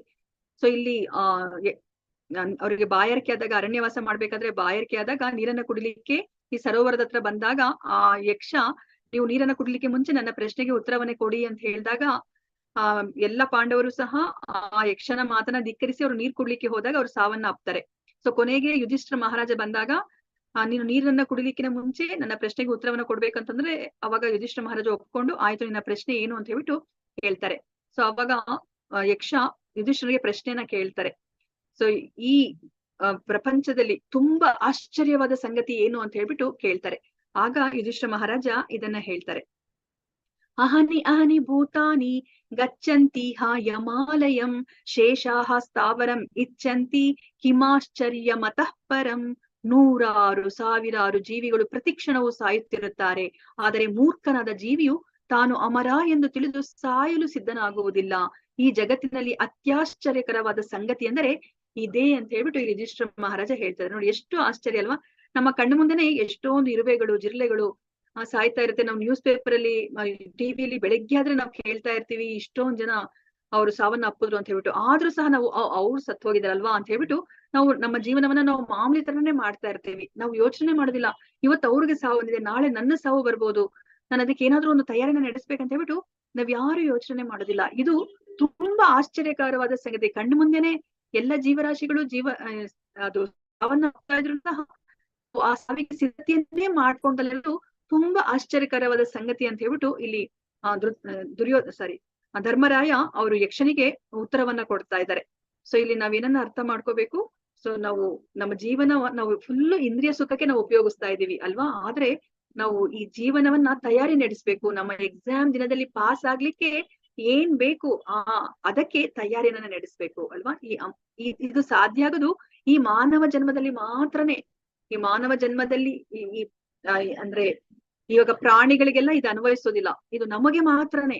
ಈ ಮನುಷ್ಯ ಜನ್ಮದಲ್ಲಿ ಮಾತ್ರನೇ ನಾವು ಸಾಯೋ ಸಮಯದಲ್ಲಿ ನಾವು ಏನನ್ನ ಸ್ಮರಣೆ ಮಾಡ್ಕೊಂಡು ನಾವು ಸಾಯ್ತೀವೋ, ಯಾವ ಭಾವದಲ್ಲಿ ನಾವು ಸಾಯ್ತೀವೋ ಅಂತಹ ದೇಹವನ್ನ ಪಡೆಯೋದು ಇದು ಮನುಷ್ಯ ಜನ್ಮಕ್ಕೆ ಮಾತ್ರನೇ ಅನ್ವಯಿಸೋದು. ಅದನ್ನ ನಾವಿಲ್ಲಿ ಅರ್ಥ ಮಾಡ್ಕೋಬೇಕು ಅಲ್ವಾ. ಆದ್ರೆ ನಾವಿವಾಗ ಇಲ್ಲಿ ಏನ್ ಮಾಡ್ತಾ ಇದೀವಿ, ನಾವು ಇಂದ್ರಿಯ ಸುಖವನ್ನ ಅನುಭವಿಸಿ ಪ್ರಾಣಿಗಳ ತರ ಜೀವನ ಮಾಡಿ ನಾವು ದೇಹವನ್ನ ಬಿಟ್ಬಿಡ್ತಾ ಇದೀವಿ. ಇವಾಗ ಒಂದು ಬಂಗಾರದ ಗಟ್ಟಿ ಏನಾದ್ರು ಯಾರಿಗಾದ್ರೂ ಸಿಕ್ಕಿದ್ರೆ ಅದನ್ನ ಅವರು ಪೇಪರ್ ವೇಟ್ ತರ ಉಪಯೋಗಿಸಿದ್ರೆ ಅವ್ರ ನಿಜವಾಗ್ಲೂ ಬುದ್ಧಿವಂತ ಅಂತ ಕರೀತಾರ? ನಾನು ಇವಾಗ ಏನಾದ್ರು ಒಂದು ಫ್ರಿಡ್ಜ್ ಅನ್ನ ತಗೊಂಡ್ಬಂದ್ಬಿಟ್ಟು ಆ ಫ್ರಿಡ್ಜ್ ಅನ್ನ ನಾನು ಏನು ನನ್ನ ಬಟ್ಟೆಗಳನ್ನ ಅಥವಾ ಪುಸ್ತಕಗಳನ್ನ ಇಟ್ಕೊಳ್ಲಿಕ್ಕೆ ಆ ಫ್ರಿಡ್ಜ್ ಅನ್ನ ಉಪಯೋಗಿಸಿದ್ರೆ ನನ್ನ ಎಷ್ಟು ಮೂರ್ಖ ಅಂತ ಕರೀತಾರೆ ಅಲ್ವಾ. ಇವಾಗ ಅದನ್ನೇ ಇಲ್ಲಿ ಹೇಳ್ತಾ ಇದ್ದಾರೆ. ಬುದ್ಧಿ ಅಂದ್ರೆ ಯಾರೆಲ್ಲ ಸಾಧು ಸತ್ಪುರುಷರು ಸಂತರು ಅವರೆಲ್ಲ ಇದ್ದಾರೋ, ಯಾರು ಆತ್ಮಜ್ಞಾನವನ್ನ ಹೊಂದಿದಾರೋ ಅವರೆಲ್ಲರೂ ಸಹ ನಮ್ಮನ್ನ ನೋಡಿ ಅದನ್ನೇ ಹೇಳ್ತಾ ಇದಾರೆ. ಅಯ್ಯೋ ಮಾನವ ಜನ್ಮ ಅಮೂಲ್ಯ, ಅದನ್ನ ನೀವು ವ್ಯರ್ಥ ಮಾಡ್ಕೋಬೇಡಿ, ಉಚ್ಚಪ್ಪಗಳಿರ ಅಂತ ಹೇಳ್ಬಿಟ್ಟು ಅದಕ್ಕೆ ಹೇಳ್ತಾ ಇರೋದವ್ರು. ಯಾಕಂದ್ರೆ ನಾವ್ ಇವಾಗ ಈ ಜೀವನದಲ್ಲಿ ತಯಾರಿ ನಡೆಸಿ ನಾವು ಈ ಭೌತಿಕ ಪ್ರಪಂಚದಿಂದ ನಾವು ಹೋಗ್ಬಿಡ್ಬೋದು, ಮುಕ್ತಿಯನ್ನ ಪಡೆದು ನಾವು ಭಗವಂತನ ಲೋಕಕ್ಕೆ ನಿಜವಾದ ಮನೆಗೆ ಹೋಗ್ಬೋದು. ಅದನ್ನ ನಾವು ಯೋಚನೆ ಮಾಡ್ತಾ ಇಲ್ಲ. ಅದನ್ನ ಇಲ್ಲಿ ನಮ್ಗೆ ತಿಳಿಸಿ ಕೊಡ್ತಾ ಇದ್ದಾರೆ. ಸೊ ಇವಾಗ ನನ್ಗೆ ಅಕಸ್ಮಾತ್ ಕೃಷ್ಣನ ಸ್ಮರಣೆ ಬಂದಿಲ್ಲ, ನಾನೇನಾದ್ರೂ ಬೇರೆ ಸ್ಮರಣೆ ಮಾಡ್ತೀನಿ, ಅವಾಗ ಏನಪ್ಪಾ ಫಲ ಅಂತ ಯೋಚನೆ ಬರುತ್ತೆ. ಅದಕ್ಕೂ ಸಹ ಕೃಷ್ಣ ಉತ್ತರವನ್ನ ಕೊಡ್ತಾ ಇದ್ದಾರೆ. ಯಂ ಯಾಪಿ ಸ್ಮರಣ್ ಭಾವಂ ತ್ಯಜತ್ಯಂತೆ ಕಲೇವರಂ ತಂ ತಮೇವೈತಿ ಕೌಂತೇಯ ಸದಾ ತದ್ಭಾವ ಭಾವಿತಃ. ಇದು ತುಂಬಾ ಮುಖ್ಯವಾದ ಶ್ಲೋಕ. ಯಂ ವಾಪಿ ಸ್ಮರಣ್ ಭಾವಂ ತ್ಯಜತ್ಯಂತೆ ಕಲೇವರಂ ತಂ ತಮೇವೈತಿ ಕೌಂತೇಯ ಸದಾ ತದ್ಭಾವ ಭಾವಿತಃ. ಕುಂತಿಯ ಮಗನಾದ ಅರ್ಜುನನೇ, ವ್ಯಕ್ತಿಯು ತನ್ನ ದೇಹವನ್ನ ಬಿಡುವಾಗ ಯಾವ ಭಾವವನ್ನ ಸ್ಮರಿಸುವನು ಅದೇ ಭಾವವನ್ನ ನಿಶ್ಚಯವಾಗಿಯೂ ಪಡೆಯುವನು ಅಂತ ಹೇಳ್ಬಿಟ್ಟು ಇಲ್ಲಿ ಹೇಳ್ತಾ ಇದ್ದಾರೆ. ಸೊ ಇವಾಗ ನಾವು ಕೃಷ್ಣನ ಸ್ಮರಣೆ ಬರ್ಲಿಲ್ವಾ, ಬೇರೆ ಯಾವ್ದೋ ಒಂದು ಸ್ಮರಣೆ ಬಂತ. ಇವಾಗ ನೋಡಿ ಕೃಷ್ಣ ಏನ್ ಹೇಳ್ತಾ ಇದ್ರೆ, ನಾವು ಯಾವ ಭಾವದಲ್ಲಿ ನಾವು ನಮ್ಮ ದೇಹವನ್ನ ಬಿಡ್ತೀವೋ ಅದೇ ಭಾವವನ್ನ ನಾವು ನಿಶ್ಚಯವಾಗಿ ನಾವು ಮುಂದಿನ ದೇಹದಲ್ಲಿ ನಾವು ಪಡಿತೀವಿ, ಮುಂದಿನ ಜನ್ಮದಲ್ಲಿ ನಾವು ಪಡಿತೀವಿ, ಅದಕ್ಕೆ ಅನುಗುಣವಾದ ದೇಹವನ್ನ ನಾವು ಪಡಿತೀವಿ ಅಂತ ಹೇಳ್ಬಿಟ್ಟು ಹೇಳ್ತಾ ಇದ್ದಾರೆ. ಸೊ ಇಲ್ಲಿ ಒಂದು ಪ್ರಸಂಗದ ಮೂಲಕ ನಾವಿಲ್ಲಿ ಅರ್ಥ ಮಾಡ್ಕೊಂಡಂತೆ. ಸೊ ನಾವಿಲ್ಲಿ ಯಾರನ್ನ ನೋಡ್ತಾ ಇದೀವಿ ಅಂತಂದ್ರೆ ಭರತ ಚಕ್ರವರ್ತಿನ ನೋಡ್ತಾ ಇದೀವಿ, ಭರತ ಮಹಾರಾಜನನ್ನ. ನಾವು 3ನೇ ಅಧ್ಯಾಯದಲ್ಲೂ ಸಹ ಇವ್ರ ಬಗ್ಗೆ ನಾವು ತಿಳ್ಕೊಂಡಿದ್ವಿ ಅಲ್ವಾ.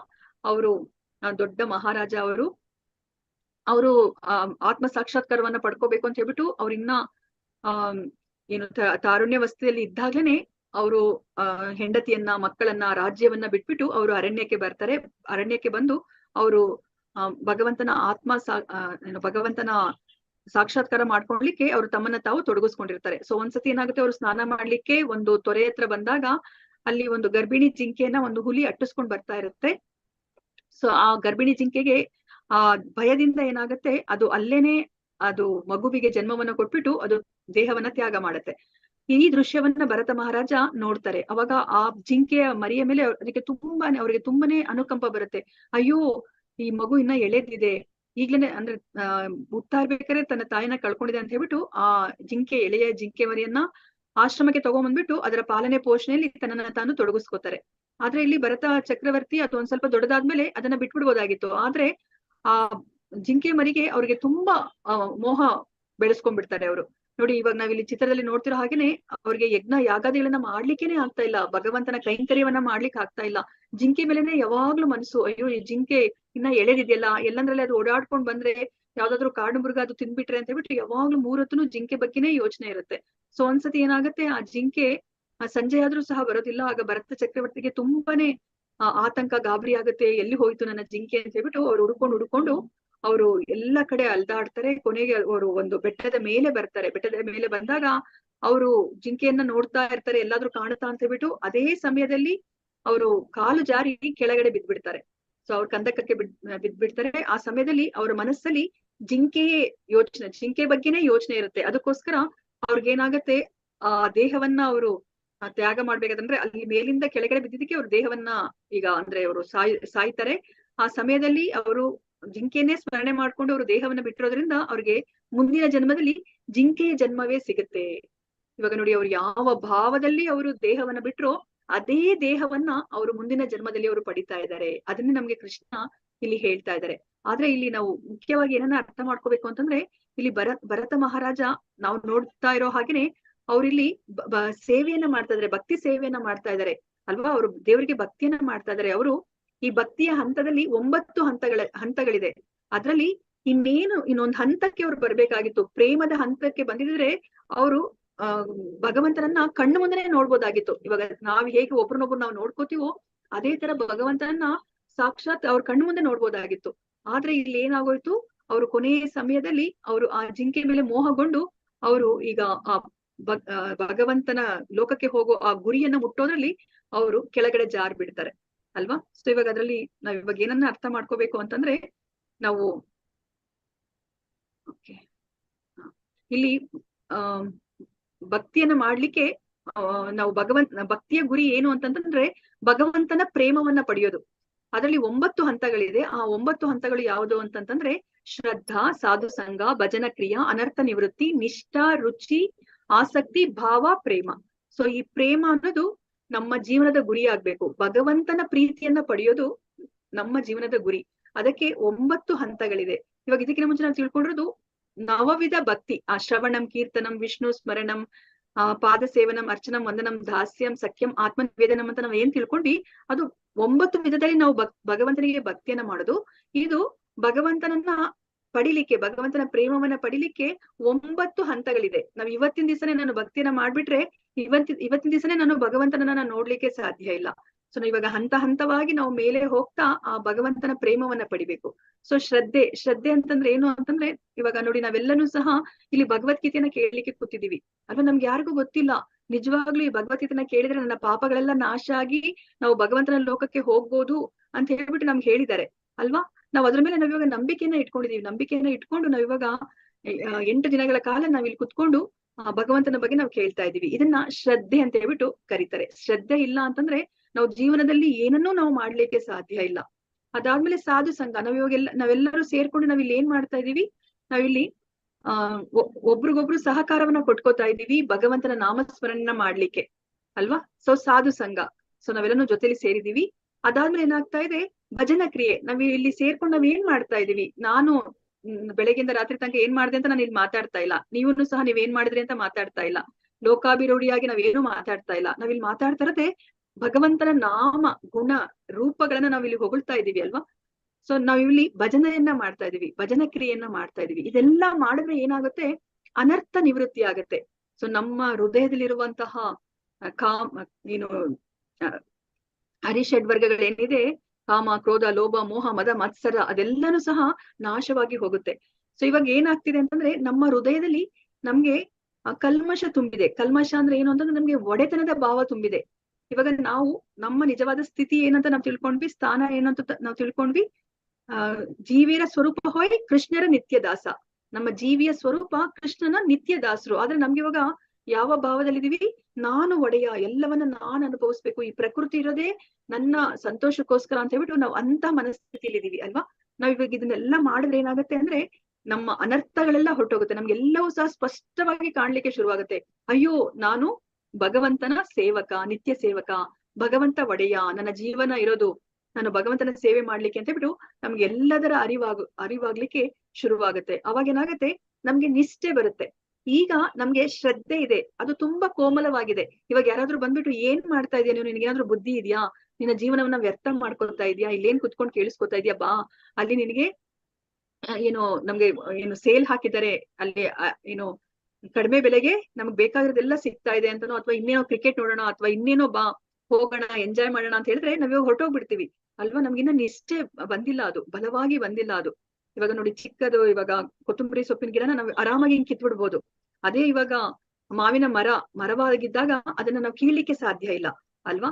ಇವಾಗ ನಮ್ಗೆ ಅನರ್ಥ ನಿವೃತ್ತಿಯಾಗಿ ನಾವು ಭಗವಂತನ ಭಕ್ತಿಯನ್ನ ಮಾಡ್ಲಿಕ್ಕೆ ಶುರು ಮಾಡಿದಾಗ ಏನಾಗುತ್ತೆ, ನಿಷ್ಠೆ ಬರುತ್ತೆ. ಯಾರೇನೇ ಬಂದು ಹೇಳಿದ್ರು ಸಹ ನಮ್ಮನ್ನ ಅಲಗಾಡಿಸ್ಲಿಕ್ಕೆ ಸಾಧ್ಯನೇ ಇಲ್ಲ ಈ ಭಕ್ತಿ ಮಾರ್ಗದಿಂದ.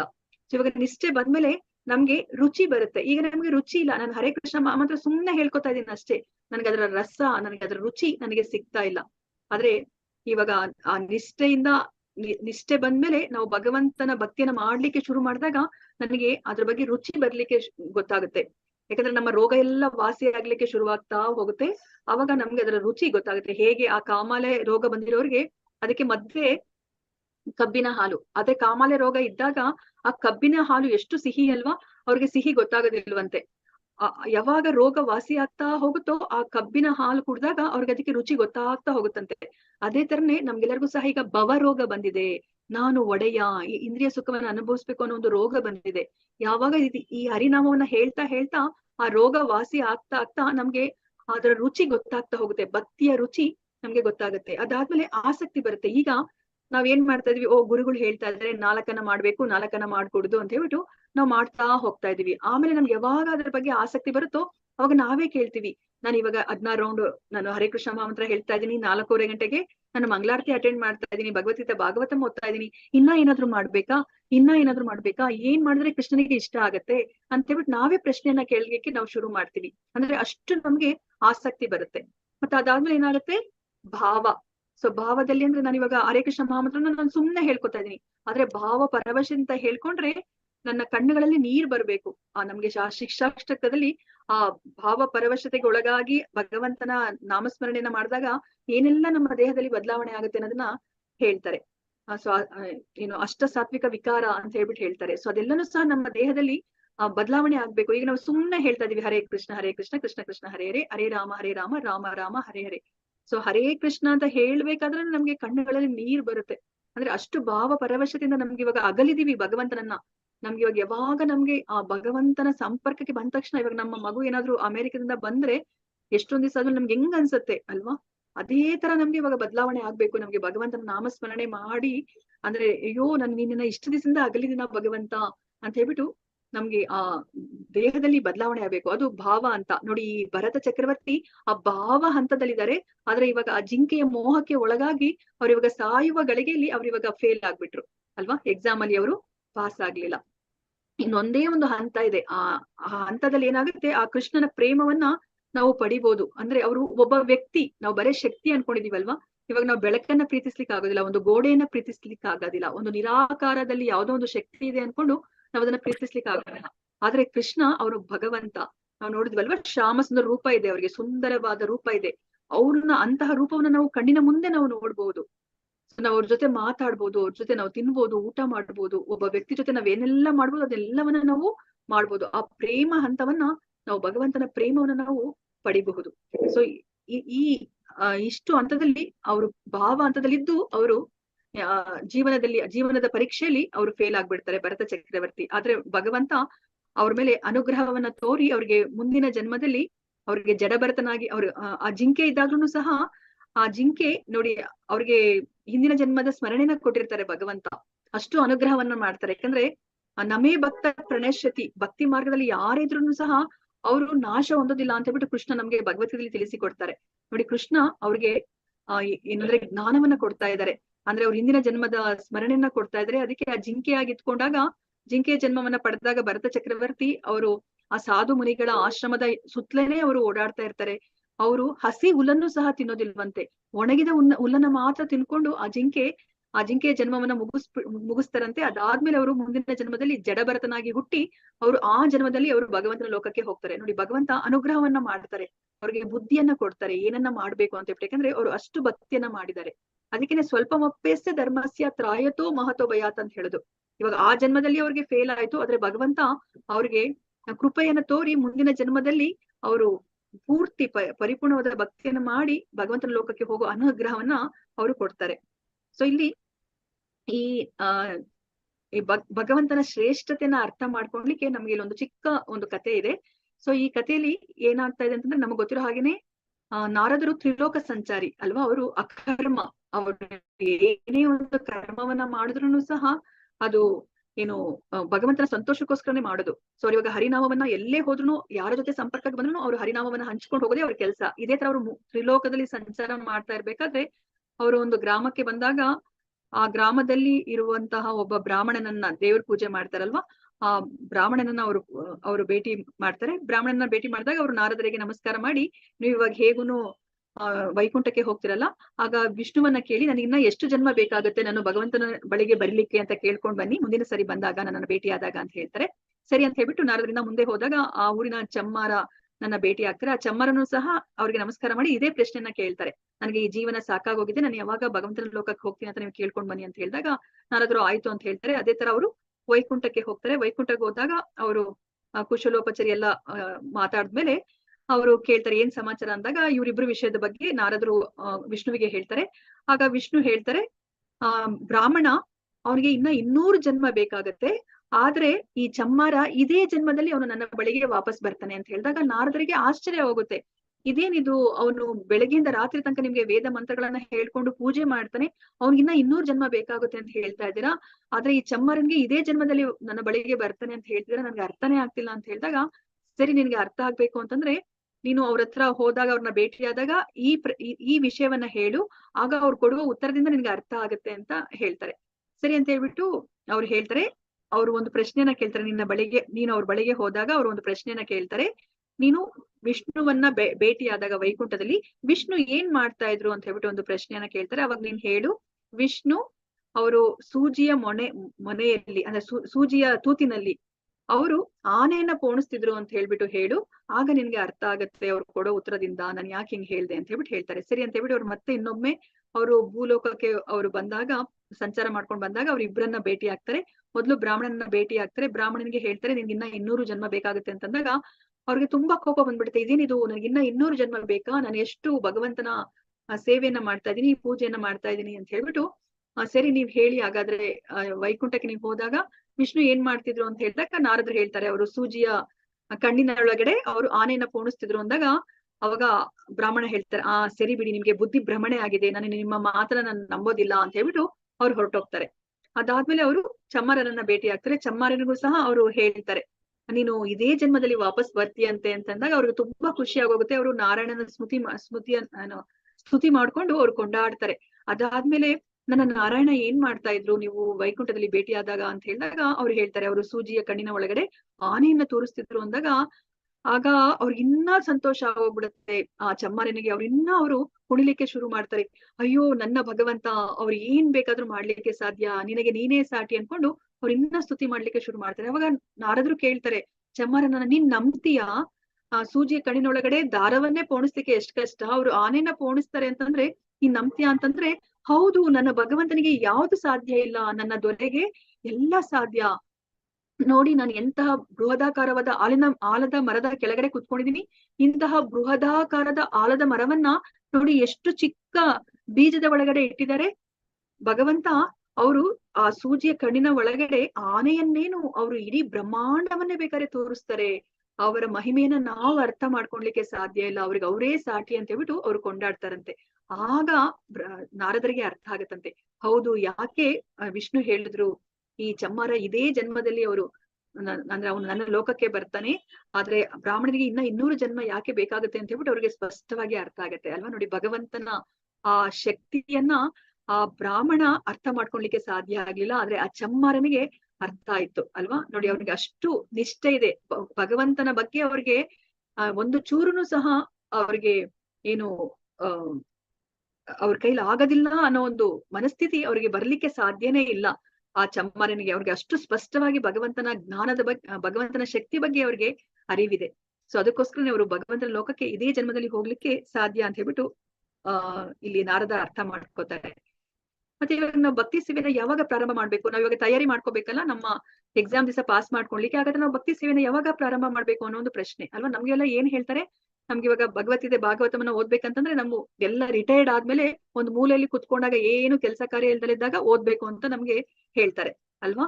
ಆದ್ರೆ ಇಲ್ಲ, ನಾವಿವಾಗ ಶ್ರೀಲ ಪ್ರಭುಪಾದರನ್ನ ನೋಡಿದ್ವಿ ಅಲ್ವಾ, ಅವ್ರು 5 ವರ್ಷದ ಮಗು ಇದ್ದಾಗ್ಲೇನೆ ಅವರು ಜಗನ್ನಾಥ ರಥಯಾತ್ರೆಯನ್ನ ಅವರು ಆಚರಿಸ್ತಾರೆ ಅಲ್ವಾ. ಮತ್ತೆ ಅವರು ಚಿಕ್ಕ ಮಗು ಇದ್ದಾಗ್ಲೇನೆ ಅವರು ರಾಧಾಕೃಷ್ಣರ ವಿಗ್ರಹದ ಜೊತೆ ಅವರು ಆಟ ಆಡ್ತಾ ಇದ್ರು. ಅಂದ್ರೆ ನಾವಿವಾಗ ಈ ಭಕ್ತಿ ಮಾರ್ಗಕ್ಕೆ ಬರ್ಬೇಕಂತಂದ್ರೆ ಎಷ್ಟು ತ್ವರಿತವಾಗಿ ನಾವು ಬರ್ತೀವೋ ಅಷ್ಟು ಒಳ್ಳೇದು. ಎಲ್ಲದಕ್ಕಿಂತ ತುಂಬಾ ಮುಖ್ಯವಾಗಿ ಅಮ್ಮನ ಗರ್ಭದಲ್ಲಿ ಇದ್ದಾಗ್ಲೇನೆ ನಾವು ಬಂದ್ಬಿಟ್ರೆ ನಾವು ಖಂಡಿತ ನಾವು ಇದೇ ಜನ್ಮದಲ್ಲಿ ನಾವು ಭಗವಂತನ ಲೋಕಕ್ಕೆ ಹೋಗ್ಲಿಕ್ಕೆ ಸಾಧ್ಯ ಆಗೋಗುತ್ತೆ. ಅಂದ್ರೆ ಇದೊಂದೇ ಜನ್ಮ ಸಾಕು ನಾವು ವಾಪಸ್ಸು ಮರಳಿ ಹೋಗ್ಲಿಕ್ಕೆ. ಅದನ್ನ ನಾವಿಲ್ಲಿ ಅರ್ಥ ಮಾಡ್ಕೋಬೇಕಾಗಿರೋದು. ಸೊ ಇಲ್ಲಿ ಕೃಷ್ಣ ತುಂಬಾ ಮುಖ್ಯವಾದ ಒಂದು ವಿಷಯವನ್ನ ಹೇಳ್ತಾ ಇದ್ದಾರೆ. ತಸ್ಮಾತ್ ಸರ್ವೇಷು ಕಾಲೇಷು ಮಾಮನುಸ್ಮರ ಯುಧ್ಯ ಚ ಮಯ್ಯರ್ಪಿತ ಮನೋ ಬುದ್ಧಿರ್ ಮಾಮೇ ವೈಶ್ಯಸ್ಯ ಸಂಶಯ. ಆದುದರಿಂದ ಅರ್ಜುನನೇ, ನೀನು ಯಾವಾಗಲೂ ನನ್ನನ್ನ ಕೃಷ್ಣನ ರೂಪದಲ್ಲಿ ಸ್ಮರಿಸುತ್ತಿರಬೇಕು. ಅದೇ ಕಾಲದಲ್ಲಿ ಯುದ್ಧ ಮಾಡುವ ನಿನ್ನ ವಿಧಿತ ಕರ್ತವ್ಯವನ್ನ ಮಾಡಬೇಕು. ನಿನ್ನ ಚಟುವಟಿಕೆಗಳನ್ನು ನನಗೆ ಅರ್ಪಿಸಿ ನಿನ್ನ ಮನಸ್ಸು ಮತ್ತು ಬುದ್ಧಿಶಕ್ತಿಗಳು ನನ್ನಲ್ಲಿ ನೆಲೆಸಿದ್ದರೆ ನಿಸ್ಸಂಶಯವಾಗಿಯೂ ನೀನು ನನ್ನೇ ಹೊಂದುವೆ ಅಂತ ಹೇಳ್ಬಿಟ್ಟು ಹೇಳ್ತಾರೆ. ನೋಡಿ ಎಷ್ಟು ಸತಿ ಕೃಷ್ಣ ಹೇಳ್ತಾರೆ ಅಲ್ವಾ, ನಿಸ್ಸಂಶಯ, ನೀವು ಸಂಶಯನೇ ಪಡ್ಕೋಬೇಡಿ ಅಂತ ಹೇಳ್ಬಿಟ್ಟು. ಆದ್ರೂ ಸಹ ನಮ್ಗೆ ನಿಜವಾಗ್ಲೂ ಸಾಧ್ಯನಾ ಇಷ್ಟು ಈಸಿನಾ? ನಾವು ಸಾಯೋ ಸಮಯದಲ್ಲಿ ಕೃಷ್ಣನ ನೆನಪಿಸ್ಕೊಂಡ್ಬಿಟ್ರೆ ನಾವು ಕೃಷ್ಣನ ಸ್ವಭಾವವನ್ನ ಪಡಿತೀವ, ಕೃಷ್ಣನ ಲೋಕಕ್ಕೆ ಹೋಗ್ಬಿಡ್ತೀವ ಅಂತ ಹೇಳ್ಬಿಟ್ಟು ನಮ್ಗೆ ಅದ್ ಯಾವಾಗ್ಲೂ ನಮ್ಗೆ ಸಂಶಯದಲ್ಲೇ ನಾವ್ ಇರ್ತೀವಿ ಅಲ್ಲ. ನೋಡಿ ಕೃಷ್ಣ ಅದನ್ನೇ ಹೇಳ್ತಾರೆ, ಅದಕ್ಕೋಸ್ಕರ ನೀನು ನನ್ನನ್ನ ಸ್ಮರಿಸ್ತಾ ಇರ್ಬೇಕು. ಓ ನಾನ್ ಬಿಡು ಕೃಷ್ಣ, ನನಗೆ ಸ್ಯಾಟರ್ಡೆ ಸಂಡೇ ನನಗೆ ರಜಾ ಇದೆ, ನಾನು ಆ ಸಮಯದಲ್ಲಿ ನನ್ನನ್ನ ಸ್ಮರಣೆ ಮಾಡ್ತೀನಿ ಅಂದ್ರೆ ಆಹಾ ಇಲ್ಲ, ಸದಾ ಅನವರತ. ನೋಡಿ ಇಲ್ಲಿ ಏನೇ ಹೇಳ್ತಾ ಇದಾರೆ ಕೃಷ್ಣ ಅರ್ಜುನನಿಗೆ, ನೀನು ಯುದ್ಧ ಮಾಡ್ತಾ ನೀನು ಆ ಯುದ್ಧ ಮಾಡೋ ಸಮಯದಲ್ಲೂ ಸಹ ನೀನು ನನ್ನನ್ನ ಸ್ಮರಣೆಯನ್ನ ಮಾಡ್ಕೋಬೇಕು ಅಂತ ಹೇಳ್ತಾರೆ.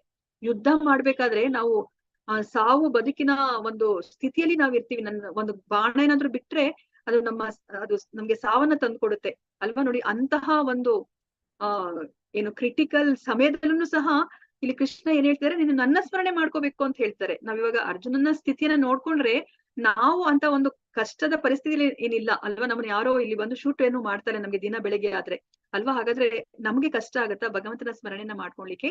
ನಾವ್ ಅದನ್ನ ಅಭ್ಯಾಸ ಮಾಡ್ಬೇಕಾಗತ್ತೆ. ಅದನ್ನೇ ಇಲ್ಲಿ ಹೇಳ್ತಿದ್ದಾರೆ. ಇವಾಗ ಅರ್ಜುನನಿಗೆ ಏನ್ ಹೇಳ್ತಿದಾರೋ ಅದು ನಮಗೂ ಅನ್ವಯಿಸುತ್ತೆ. ನೋಡಿ ಅವ್ರು ಏನ್ ಹೇಳ್ತಿದ್ದಾರೆ, ಕೃಷ್ಣನ ರೂಪದಲ್ಲಿ ಸ್ಮರಿಸ್ತಾ ಇರ್ಬೇಕು. ನೀನು ನನ್ನ ಲೋಕಕ್ಕೆ ಬರ್ಬೇಕು ಅಂತ ನಿನಗೆ ಇಚ್ಛೆ ಇದ್ರೆ ನೀನು ನನ್ನ ರೂಪದಲ್ಲಿ ನೀನು ಸ್ಮರಣೆ ಮಾಡ್ಬೇಕು, ಕೃಷ್ಣನ ರೂಪದಲ್ಲಿ ಸ್ಮರಣೆ ಮಾಡ್ಬೇಕು. ನೀನು ರಾಮನ ರೂಪದಲ್ಲಿ ಸ್ಮರಣೆ ಮಾಡಿದ್ರೆ ನೀನು ಸಾಕೇತ ಧಾಮಕ್ಕೆ ಹೋಗ್ತೀಯ. ನರಸಿಂಹನ ರೂಪದಲ್ಲಿ ಸ್ಮರಣೆ ಮಾಡಿದ್ರೆ ನೀನು ನರಸಿಂಹ ಇರುವಂತಹ ಜಾಗಕ್ಕೆ ಹೋಗ್ತೀಯ. ಆಧ್ಯಾತ್ಮಿಕ ಲೋಕದಲ್ಲಿ ನಾವ್ ಇವಾಗ ದಶಾವತಾರದಲ್ಲಿ ನೋಡ್ತೀವಿ, ಅವರೆಲ್ಲರೂ ಸಹ ಅದೇ ಮೂಲ ರೂಪದಲ್ಲಿ ಅವರಿದ್ದಾರೆ. ನಾವ್ ಯಾರನ್ನ ಸ್ಮರಣೆ ಮಾಡ್ತೀವೋ ಅವ್ರ ಹತ್ರ ನಾವು ಹೋಗ್ತೀವಿ. ನೀನ್ ನನಗೆ ಗೋಲಕ ವೃಂದಾವನಕ್ಕೆ ಹೋಗ್ಬೇಕು ಅಂತಂದ್ರೆ ನಾವು ಆ ಕೃಷ್ಣನ ಆ ಶ್ಯಾಮಸುಂದರ ರೂಪದಲ್ಲಿ ನಾವು ಸ್ಮರಣೆಯನ್ನ ಮಾಡ್ಬೇಕು ಅಂತ ಹೇಳ್ಬಿಟ್ಟು ಇಲ್ಲಿ ಹೇಳ್ತಾ ಇದ್ರೆ, ಅದೇ ಕಾಲದಲ್ಲಿ ನಿನ್ನ ಕರ್ತವ್ಯವನ್ನ ಮಾಡ್ಬೇಕು ಅಂತ ಹೇಳ್ತಾರೆ. ನೋಡಿ ಯಾವತ್ತು ಕೃಷ್ಣ ಕರ್ತವ್ಯನ ಬಿಟ್ಬಿಡಿ, ನೀನು 3 ಹೊತ್ತು ಕುತ್ಕೊಂಡು ನಿನ್ನ ಕರ್ತವ್ಯನ ಬಿಟ್ಟು ನನ್ನ ಸ್ಮರಣೆ ಮಾಡಿ ಅಂತ ಅವ್ರು ಯಾವತ್ತೂ ಹೇಳೋದಿಲ್ಲ. ನಿನ್ನ ನಿಗದಿತ ಕರ್ತವ್ಯವನ್ನ ನೀನು ಮಾಡು, ವಿಧಿಸಿರುವ ಕರ್ತವ್ಯವನ್ನ ಮಾಡು. ನೀನು ಏನು ವಿದ್ಯಾರ್ಥಿಯಾಗಿದ್ರೆ ವಿದ್ಯಾರ್ಥಿಯಾಗಿ ಏನ್ ಕೆಲಸ ಮಾಡ್ಬೇಕು ಅದನ್ನ ಮಾಡ್ತಾ ನೀನು ನನ್ನ ಸ್ಮರಣೆ ಮಾಡು. ಗೃಹಿಣಿಯಾಗಿದ್ರೆ ಗೃಹಿಣಿ ಕೆಲಸವನ್ನ ಮಾಡ್ತಾ ನೀನು ಸ್ಮರಣೆಯನ್ನ ಮಾಡು ಅಂತ ಹೇಳ್ತಾರೆ ಹೊರತು ನೀನು ನಿನ್ನ ಕರ್ಮವನ್ನೇ ತ್ಯಾಗ ಮಾಡ್ಬಿಡು ಅಂತ ಹೇಳ್ಬಿಟ್ಟು ಯಾವತ್ತೂ ಕೃಷ್ಣ ಹೇಳ್ತಾ ಇಲ್ಲ. ಸೊ ಈ ತರ ನೀನ್ ಮಾಡಿದ್ರೆ ನಿಸ್ಸಂಶಯವಾಗಿ ನಿನ್ನ ಮನಸ್ಸನ್ನ ಬುದ್ಧಿಶಕ್ತಿಯನ್ನ ನನ್ನಲ್ಲೇ ಇಟ್ರೆ ನೀನು ನಿಸ್ಸಂಶಯವಾಗಿ ನೀನು ನನ್ನನ್ನೇ ಹೊಂದುವೆ ಅಂತ ಹೇಳ್ಬಿಟ್ಟು ಇಲ್ಲಿ ಹೇಳ್ತಾ ಇದ್ದಾರೆ. ಅಭ್ಯಾಸ ಯೋಗ ಯುಕ್ತಿ ನ ಚೇತಸ ನಾಣ್ಯಗಾಮಿನ ಪರಮಂ ಪುರುಷಂ ದಿವ್ಯಂ ಯಾತಿ ಪಾರ್ಥಾನು ಚಿಂತಯನ್. ಪಾರ್ಥನೆ, ದೇವೋತ್ತಮ ಪರಮ ಪುರುಷನಂತೆ ನನ್ನನ್ನು ಯಾರು ಧ್ಯಾನಿಸುತ್ತಾರೋ, ಬೇರೆ ಯಾವ ಕಡೆಗೂ ಮನಸ್ಸು ಚಲಿಸದಂತೆ ಯಾರ ಮನಸ್ಸು ಸದಾ ನನ್ನಲ್ಲಿ ತನ್ಮಯವಾಗಿರುವುದೋ ಅವನು ಖಂಡಿತವಾಗಿಯೂ ನನ್ನ ಬಳಿಗೆ ಬರುವನು ಅಂತ ಹೇಳ್ತಾರೆ. ನೋಡಿ ಕೃಷ್ಣ ಎಷ್ಟು ಸತಿ ನಮ್ಗೆ ಹೇಳ್ತಾರೆ, ನಿಸ್ಸಂಶಯವಾಗಿ ನೀವು ನನ್ನ ಹತ್ರ ಬರ್ತೀರಾ, ಖಂಡಿತವಾಗಿಯೂ ಬರ್ತೀರಾ. ಏನ್ ಮಾಡಿದ್ರೆ ಬರ್ತಾರೆ ಅಂತ ನಾವು ಅವ್ರ ಬಳಿಗೆ ಹೋಗ್ತೀವಿ ಅಂತ ಹೇಳ್ತಾ ಇದ್ದಾರೆ ಕೃಷ್ಣ. ನೀವು ನನ್ನನ್ನ ಧ್ಯಾನ ಮಾಡ್ಬೇಕು, ನಿಮ್ಮ ಮನಸ್ಸು ಬೇರೆ ಯಾವ ಕಡೆಗೂ ಹೋಗ್ಕೂಡುದು, ಚಲಿಸಕೂಡುದು, ಅವಾಗ ನನ್ನ ಬಳಿಗೆ ಖಂಡಿತ ನೀವು ಬರ್ತೀರಾ ಅಂತ ಹೇಳ್ಬಿಟ್ಟು ಇಲ್ಲಿ ಹೇಳ್ತಾ ಇದಾರೆ. ಸೊ ಇಲ್ಲಿ ನಮ್ಗೆ ಏನ್ ಹೇಳ್ತಾರೆ ಅಂತಂದ್ರೆ, ಹರೇ ಕೃಷ್ಣ ಮಹಾಮಂತ್ರವನ್ನ ನಾವು ಹೇಳ್ಕೊಂಡ್ರೆ, ಅದು ಎಸ್ಪೆಷಲಿ ನಮ್ಗೆ ಬೆಳಿಗ್ಗೆ ನಮ್ಗೆ ಆ ಬ್ರಹ್ಮ ಮುಹೂರ್ತದಲ್ಲಿ ಹೇಳ್ಕೊಂಡ್ರೆ ಅದು ನಮ್ಮನ್ನ ದಿನ ಪೂರ್ತಿ ನಮ್ಗೆ ಅದೊಂದು ಟಾನಿಕ್ ತರ ಅಂತ ಹೇಳ್ಬಿಟ್ಟು ಹೇಳ್ತಾರೆ. ಅದು ನಮ್ಮನ್ನ ನಾರಾಯಣ ಕವಚದ ತರ ನಮ್ಮನ್ನ ಕಾಪಾಡುತ್ತೆ ಅಂತ ಹೇಳ್ತಾರೆ. ನೋಡಿ ನಾವು ಜೀವನ ಮಾಡ್ತಾ ಇರ್ಬೇಕಾದ್ರೆ ಅಂದ್ರೆ ಈ ಜನ್ಮದಲ್ಲೂ ಸಹ ನಮ್ಮನ್ನ ಅದು ಕಾಪಾಡುತ್ತೆ.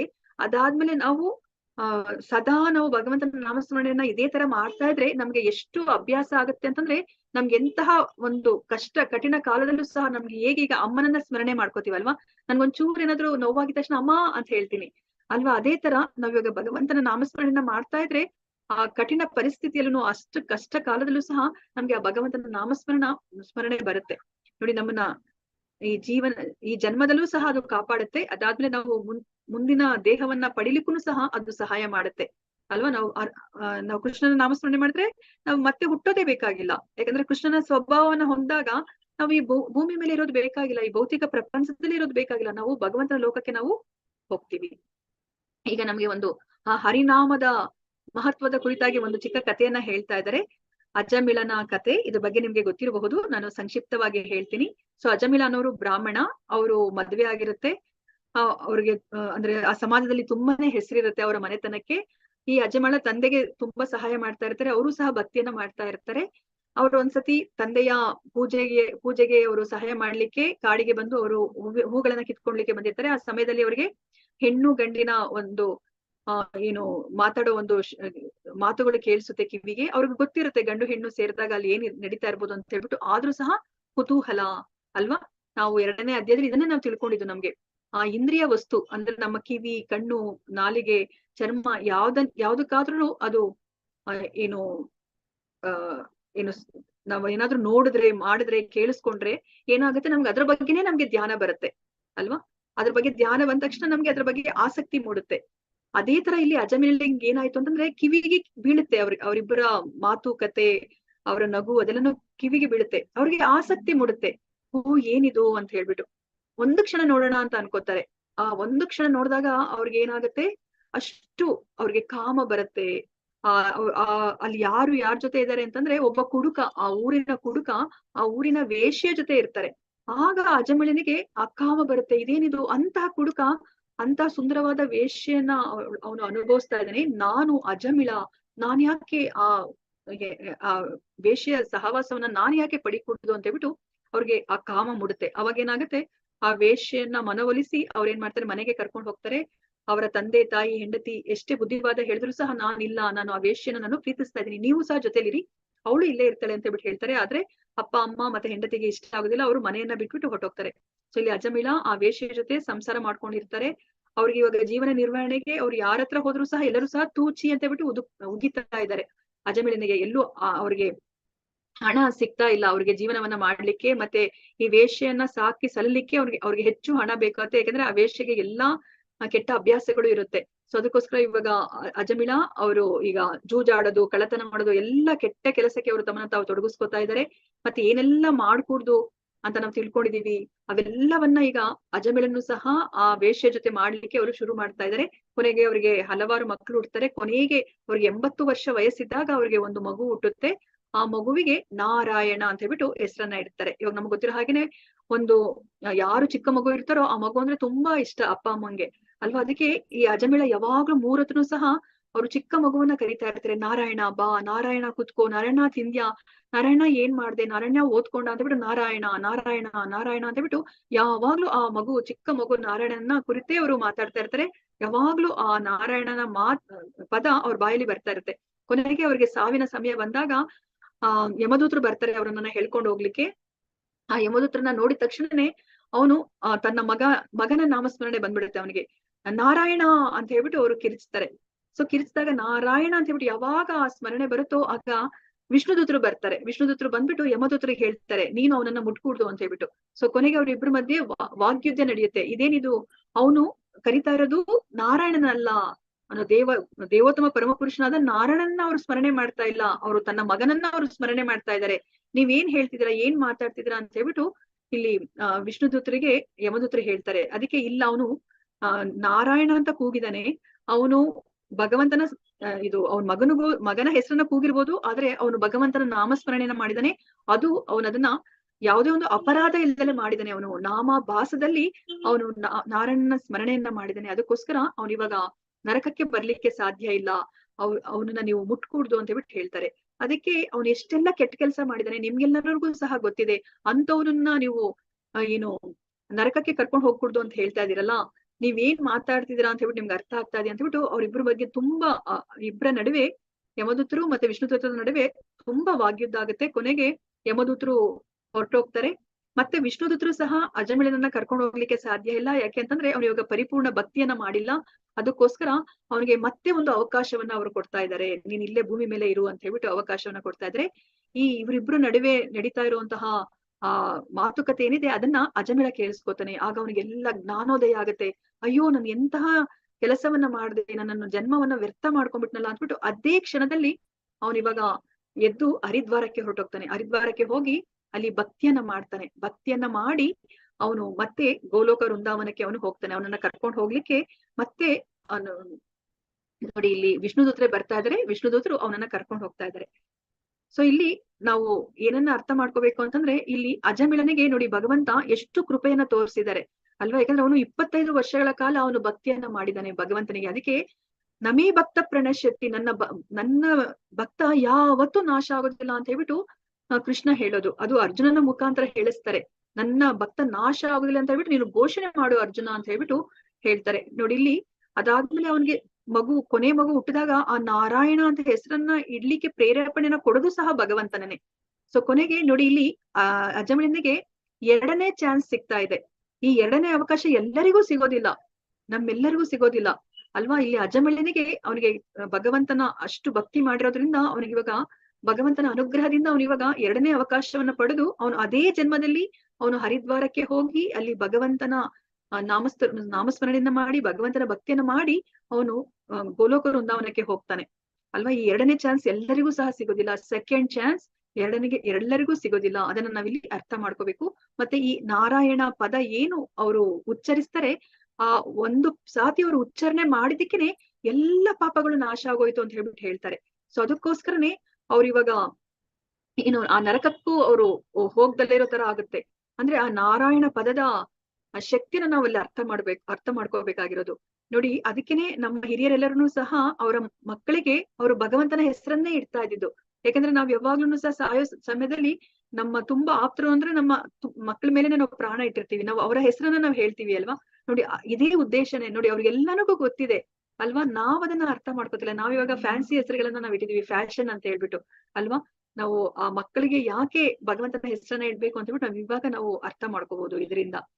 ಮತ್ತೆ ಇಲ್ಲಿ ನಮ್ಗಿನ್ನ ಭಗವಂತ ಎಷ್ಟು ಕರುಣಾಮಯಿ ಅಂತ ನಮ್ಗೆ ಇದರಿಂದ ಅರ್ಥ ಆಗ್ತಾ ಇದೆ. ನಾವಿವಾಗ ಜಗನ್ನಾಥನ ನಾವು ನೋಡಿದೀವಲ್ವಾ, ಜಗನ್ನಾಥನಿಗೆ ರೆಪ್ಪೆ ಇಲ್ಲ ಅವ್ರಿಗೆ. ಅವರು ಈ ಕಲಿಯುಗದ ಏನು ಯುಗ ದೇವ್ರು ಅಂತ ಹೇಳ್ಬಿಟ್ಟು ಕರೀತಾರೆ. ಅವರು ನಮ್ಮನ್ನೆಲ್ಲ ಅವರು ಎಷ್ಟು ಕಾತರಿಂದ ನಾವು ನೋಡ್ತಾ ಇದ್ದಾರೆ ಅಂತಂದ್ರೆ, ನನ್ನ ಮಗು ಯಾವಾಗ ನನ್ನ ನಾಮಸ್ಮರಣೆ ಮಾಡುತ್ತೆ ಅಂತ ಹೇಳ್ಬಿಟ್ಟು ಕಾಯ್ತಾ ಇದ್ದಾರೆ ಅಂತ ಹೇಳ್ಬಿಟ್ಟು ಹೇಳ್ತಾರೆ. ಇವಾಗ ನೋಡಿ ಫಾರ್ ಎಕ್ಸಾಂಪಲ್ ಇವಾಗ ಹರಿಹರ ಅಂತ ಒಂದು ಊರಿದೆ ಅಲ್ವಾ, ಅಲ್ಲಿ ನಾವು ಊರ ಹೆಸರು ಅಂತ ಹೇಳ್ಬಿಟ್ಟು ನಾವು ಹರಿಹರ ಅಂತ ಹೇಳ್ತೀವಿ ಹೊರತು ಭಗವಂತನ ಹೆಸರು ಅಂತ ಹೇಳ್ಬಿಟ್ಟು ನಾವ್ ಹೇಳುದಿಲ್ಲ ಅಲ್ವಾ. ಆದ್ರೆ ನಾವು ಹರಿಹರ ಅಂತ ಹೇಳಿದ್ರು ಸಹ ನಮ್ಗೆ ಪುಣ್ಯ ಬರುತ್ತೆ, ನಮ್ಮ ಪಾಪಗಳು ನಾಶ ಆಗುತ್ತೆ ಅಂತ ಹೇಳ್ಬಿಟ್ಟು ಹೇಳ್ತಾರೆ. ಅದೇ ಇವಾಗ ನೋಡಿ ರಾಜ್ಮ ಅಂತ ಹೇಳ್ತಾರೆ ಅಲ್ವಾ. ರಾಜ್ಮದಲ್ಲಿ ಎಲ್ಲಿ ಭಗವಂತನ ಹೆಸರಿದೆ ಅಲ್ಲಿ ರಾಜಮ ಅಂತ ಇದೆ. ಅಲ್ಲಿ ಇವಾಗ ರಾಜ್ಮ ಅಂತ ಹೇಳ್ಬೇಕಾದ್ರೆ ನಮ್ಗೆ ಅಲ್ಲಿ ರಾಮ ಅಂತ ಬರುತ್ತೆ, ಹೊರಟೋಗಿ ರಾಮ ಅನ್ನೋದು ಬರುತ್ತೆ.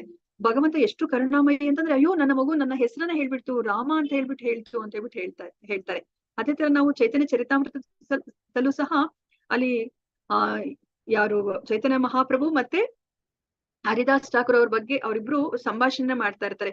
ಅಯ್ಯೋ ನಾನು ಎಲ್ಲಾ ಪತಿತರನ್ನು ಸಹ ನನ್ನ ಲೋಕಕ್ಕೆ ಕರ್ಕೊಂಡು ಹೋಗ್ಬೇಕು ಅಂತ ನಾನು ಇಚ್ಛೆ ಪಡ್ತಾ ಇದ್ದೀನಿ. ಆದ್ರೆ ಹರಿನಾಮವನ್ನ ಯಾರು ಹೇಳ್ಕೊಳ್ಲಿಕ್ಕೆ ಅವರು ಏನು ಮನಸ್ಸನ್ನೇ ಕೊಡ್ತಾ ಇಲ್ಲ, ರುಚಿಯನ್ನೇ ಅವರು ಪಡ್ಕೋತಾ ಇಲ್ಲ.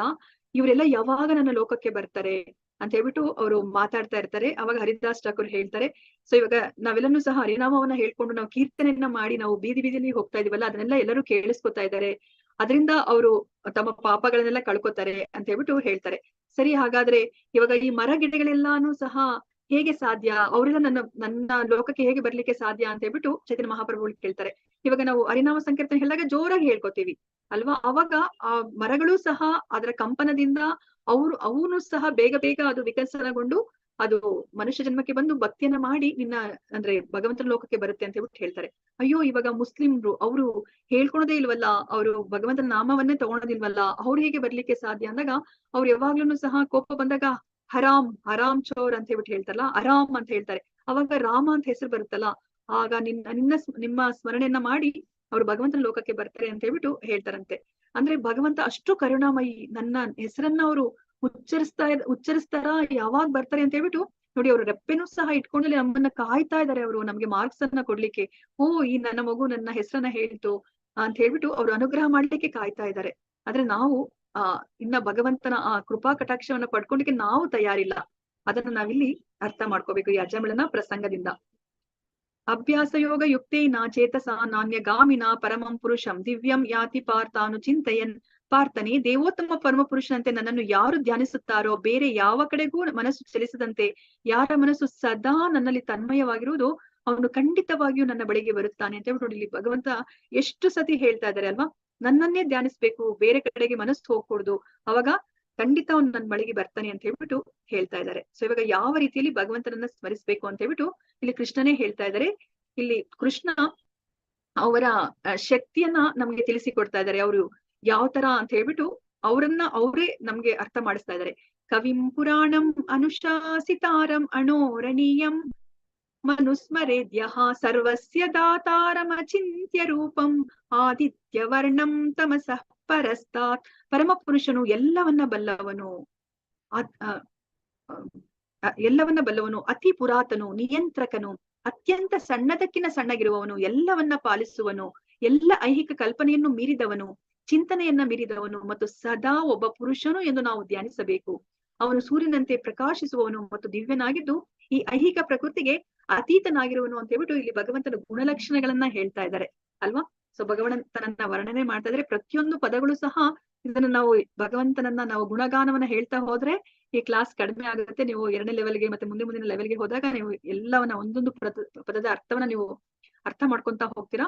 ನೋಡಿ ಭಗವಂತನ ಗುಣಗಾನವನ್ನ ಇಲ್ಲಿ ಮಾಡ್ತಾ ಇದ್ದಾರೆ. ಇಲ್ಲಿ ತುಂಬಾ ಮುಖ್ಯವಾಗಿ ಅರ್ಥ ಮಾಡ್ಕೋಬೇಕಾಗಿರೋದು ಒಬ್ಬ ಪುರುಷನು ಎಂದು ನಾವು ಧ್ಯಾನಿಸಬೇಕು ಅಂತ ಹೇಳ್ತಿದ್ದಾರೆ. ನೋಡಿ ನಾವು ಬರೀ ಶಕ್ತಿ, ಅವರೊಂದು ಬೆಳಕು ಅಂತ ಅನ್ಕೋತೀವಿ ಅಲ್ವಾ. ಇಲ್ಲ, ಅವರು ವ್ಯಕ್ತಿ. ನಾವಿವಾಗ ಗೋಡೆನ ಪ್ರೀತಿಸ್ಲಿಕ್ಕೆ ಸಾಧ್ಯ ಇಲ್ಲ. ಗೋಡೆನ ನಾವು ಪ್ರೀತಿಸಿದ್ರು ಅದು ಪ್ರತಿಯಾಗಿ ನಮ್ಮನ್ನ ಪ್ರೀತಿಸೋದಿಲ್ಲ. ಆದ್ರೆ ಒಬ್ಬ ವ್ಯಕ್ತಿನ ಪ್ರೀತಿಸಿದ್ರೆ ಅವ್ರು ಪ್ರತಿಯಾಗಿ ನಮ್ಗೆ ಪ್ರೀತಿಸ್ತಾರೆ, ಅವ್ರು ನಮ್ಮ ಪ್ರೀತಿಗೆ ಸ್ಪಂದನೆಯನ್ನ ಮಾಡ್ತಾರೆ. ಇವಾಗ ಕೃಷ್ಣ ಒಬ್ಬ ವ್ಯಕ್ತಿ, ಅವ್ರಿಗೂ ಸಹ ಭಾವನೆಗಳಿದೆ. ನಾವು ಅವ್ರಿಗೆ ಪ್ರೀತಿಸಿದ್ರೆ ಅವರು ನಮ್ಗೆ ಪ್ರತಿಯಾಗಿ ಪ್ರೀತಿಸ್ತಾರೆ. ನಾವ್ ತಿಳ್ಕೊಂಡಿವಲ್ವಾ, ಏ ಯಥಾಮಾಂ ಪ್ರಪದ್ಯಂತೆ ತಾಂ ಸತವ್ಯ ಭಜಾಮ್ಯಹಂ. ನಾವ್ ಯಾವ ಡಿಗ್ರಿಯಲ್ಲಿ ಅವ್ರಿಗೆ ಶರಣಾಗ್ತೀವೋ ಅದೇ ತರ ಅವರು ನಮ್ಗೆ ಅನುಗ್ರಹವನ್ನ ತೋರ್ತಾರೆ ಅಂತ ಹೇಳ್ತಾರೆ ಅಲ್ವಾ. ನಾವ್ ಯಾವ ಡಿಗ್ರಿಲಿ ನಾವು ಅವ್ರಿಗೆ ಪ್ರೀತಿನ ತೋರಿಸ್ತೀವೋ ಅದೇ ತರ ಅವ್ರು ನಮ್ಗೆ ಪ್ರೀತಿನ ತೋರಿಸ್ತಾರೆ. ಅದಕ್ಕೆ ಅವ್ರನ್ನ ವ್ಯಕ್ತಿ ಅಂತ ಹೇಳ್ತಾರೆ. ನಾವ್ ಅದನ್ನ ನಾವಿಲ್ಲಿ ಅರ್ಥ ಮಾಡ್ಕೋಬೇಕು. ಬರೇ ಭಗವಂತ ಬೆಳಕು ಅಥವಾ ಶಕ್ತಿ ಅಲ್ಲ. ನೋಡಿ ಇಲ್ಲಿ ದೇವತೆಗಳು ಸಹ ಭಗವಂತನನ್ನ ಅವರು ಪೂಜೆ ಮಾಡ್ತಾರೆ, ಧ್ಯಾನ ಮಾಡ್ತಾರೆ, ವಿಷ್ಣುವನ್ನ ಸ್ಮರಣೆ ಮಾಡ್ತಾರೆ. ನೋಡಿ ಇಲ್ಲಿ ಶಿವ ಅಲ್ವಾ, ಅವರು ವೈಷ್ಣವನಾಂ ಅಂದ್ರೆ ವೈಷ್ಣವರಲ್ಲೇನೆ ಅವರು ಶ್ರೇಷ್ಠರಾದ ವೈಷ್ಣವನಾಂ ಯಥಾಶಂಭು ಅಂತ ಹೇಳ್ಬಿಟ್ಟು ಹೇಳ್ತಾರೆ. ನೋಡಿ ಅದಕ್ಕೆ ಪಾರ್ವತಿ ಒಂದ್ಸತಿ ಪ್ರಶ್ನೆಯನ್ನ ಮಾಡ್ತಾರೆ, ನೀವೇ ದೇವ್ರು, ನೀವ್ ಯಾಕೆ ಯಾವಾಗ್ಲೂ ಧ್ಯಾನ ಮಾಡ್ತಿದ್ರಲ್ಲ, ಯಾರನ್ನ ಕುರಿತು ಧ್ಯಾನ ಮಾಡ್ತೀರಾ ಅಂತ ಹೇಳಿದಾಗ ಆಗ ಶಿವ ಹೇಳ್ತಾರಂತೆ, ಆರಾಧನಾಂ ಸರ್ವೇಶಾಂ ವಿಷ್ಣೋರ್ ಆರಾಧನಂ ಪರಂ ಅಂತ ಹೇಳ್ಬಿಟ್ಟು ಹೇಳ್ತಾರಂತೆ. ಆರಾಧನೆಗಳಲ್ಲೇ ವಿಷ್ಣುವಿನ ಆರಾಧನೆ ಅದು ಪರಮವಾದದ್ದು ಅಂತ ಹೇಳ್ಬಿಟ್ಟು ಹೇಳ್ತಾರೆ. ಮತ್ತೆ ಇನ್ನ ಹೆಚ್ಚು ಶ್ರೇಷ್ಠವಾದದ್ದು ವಿಷ್ಣುವಿನ ಭಕ್ತರ ಸ್ಮರಣೆಯನ್ನ ಮಾಡೋದು ಅಂತ ಹೇಳ್ಬಿಟ್ಟು ಶಿವ ಹೇಳ್ತಾರಂತೆ. ನೋಡಿ ಶಿವ, ದೇವತೆಗಳು, ಬ್ರಹ್ಮ ಆದಿಯಾಗಿ ಎಲ್ಲರೂ ಭಗವಂತನ ನಾಮಸ್ಮರಣೆ ಮಾಡ್ತಾ ಇದ್ದಾರೆ. ಆದ್ರೆ ನಾವು ಭಗವಂತನ ನಾಮವನ್ನ ತಗೋಬೇಕಂದ್ರೆ ನಾವು ಹಿಂದೆ ಮುಂದೆ ನೋಡ್ತೀವಿ, ಮಾಡ್ಬೇಕಾ ಅಂತ ಹೇಳ್ಬಿಟ್ಟು ಅಷ್ಟು ಯೋಚನೆ ಮಾಡ್ತೀವಿ. ಅನನ್ಯ ಚೇತಾಹ ಸತತಂ ಯೋಮಾಂ ಸ್ಮರತಿ ನಿತ್ಯಶಃ ತಸ್ಯಾಂ ಸುಲಭ ಪಾರ್ಥ ನಿತ್ಯಯುಕ್ತಸ್ಯ ಯೋಗಿನಃ.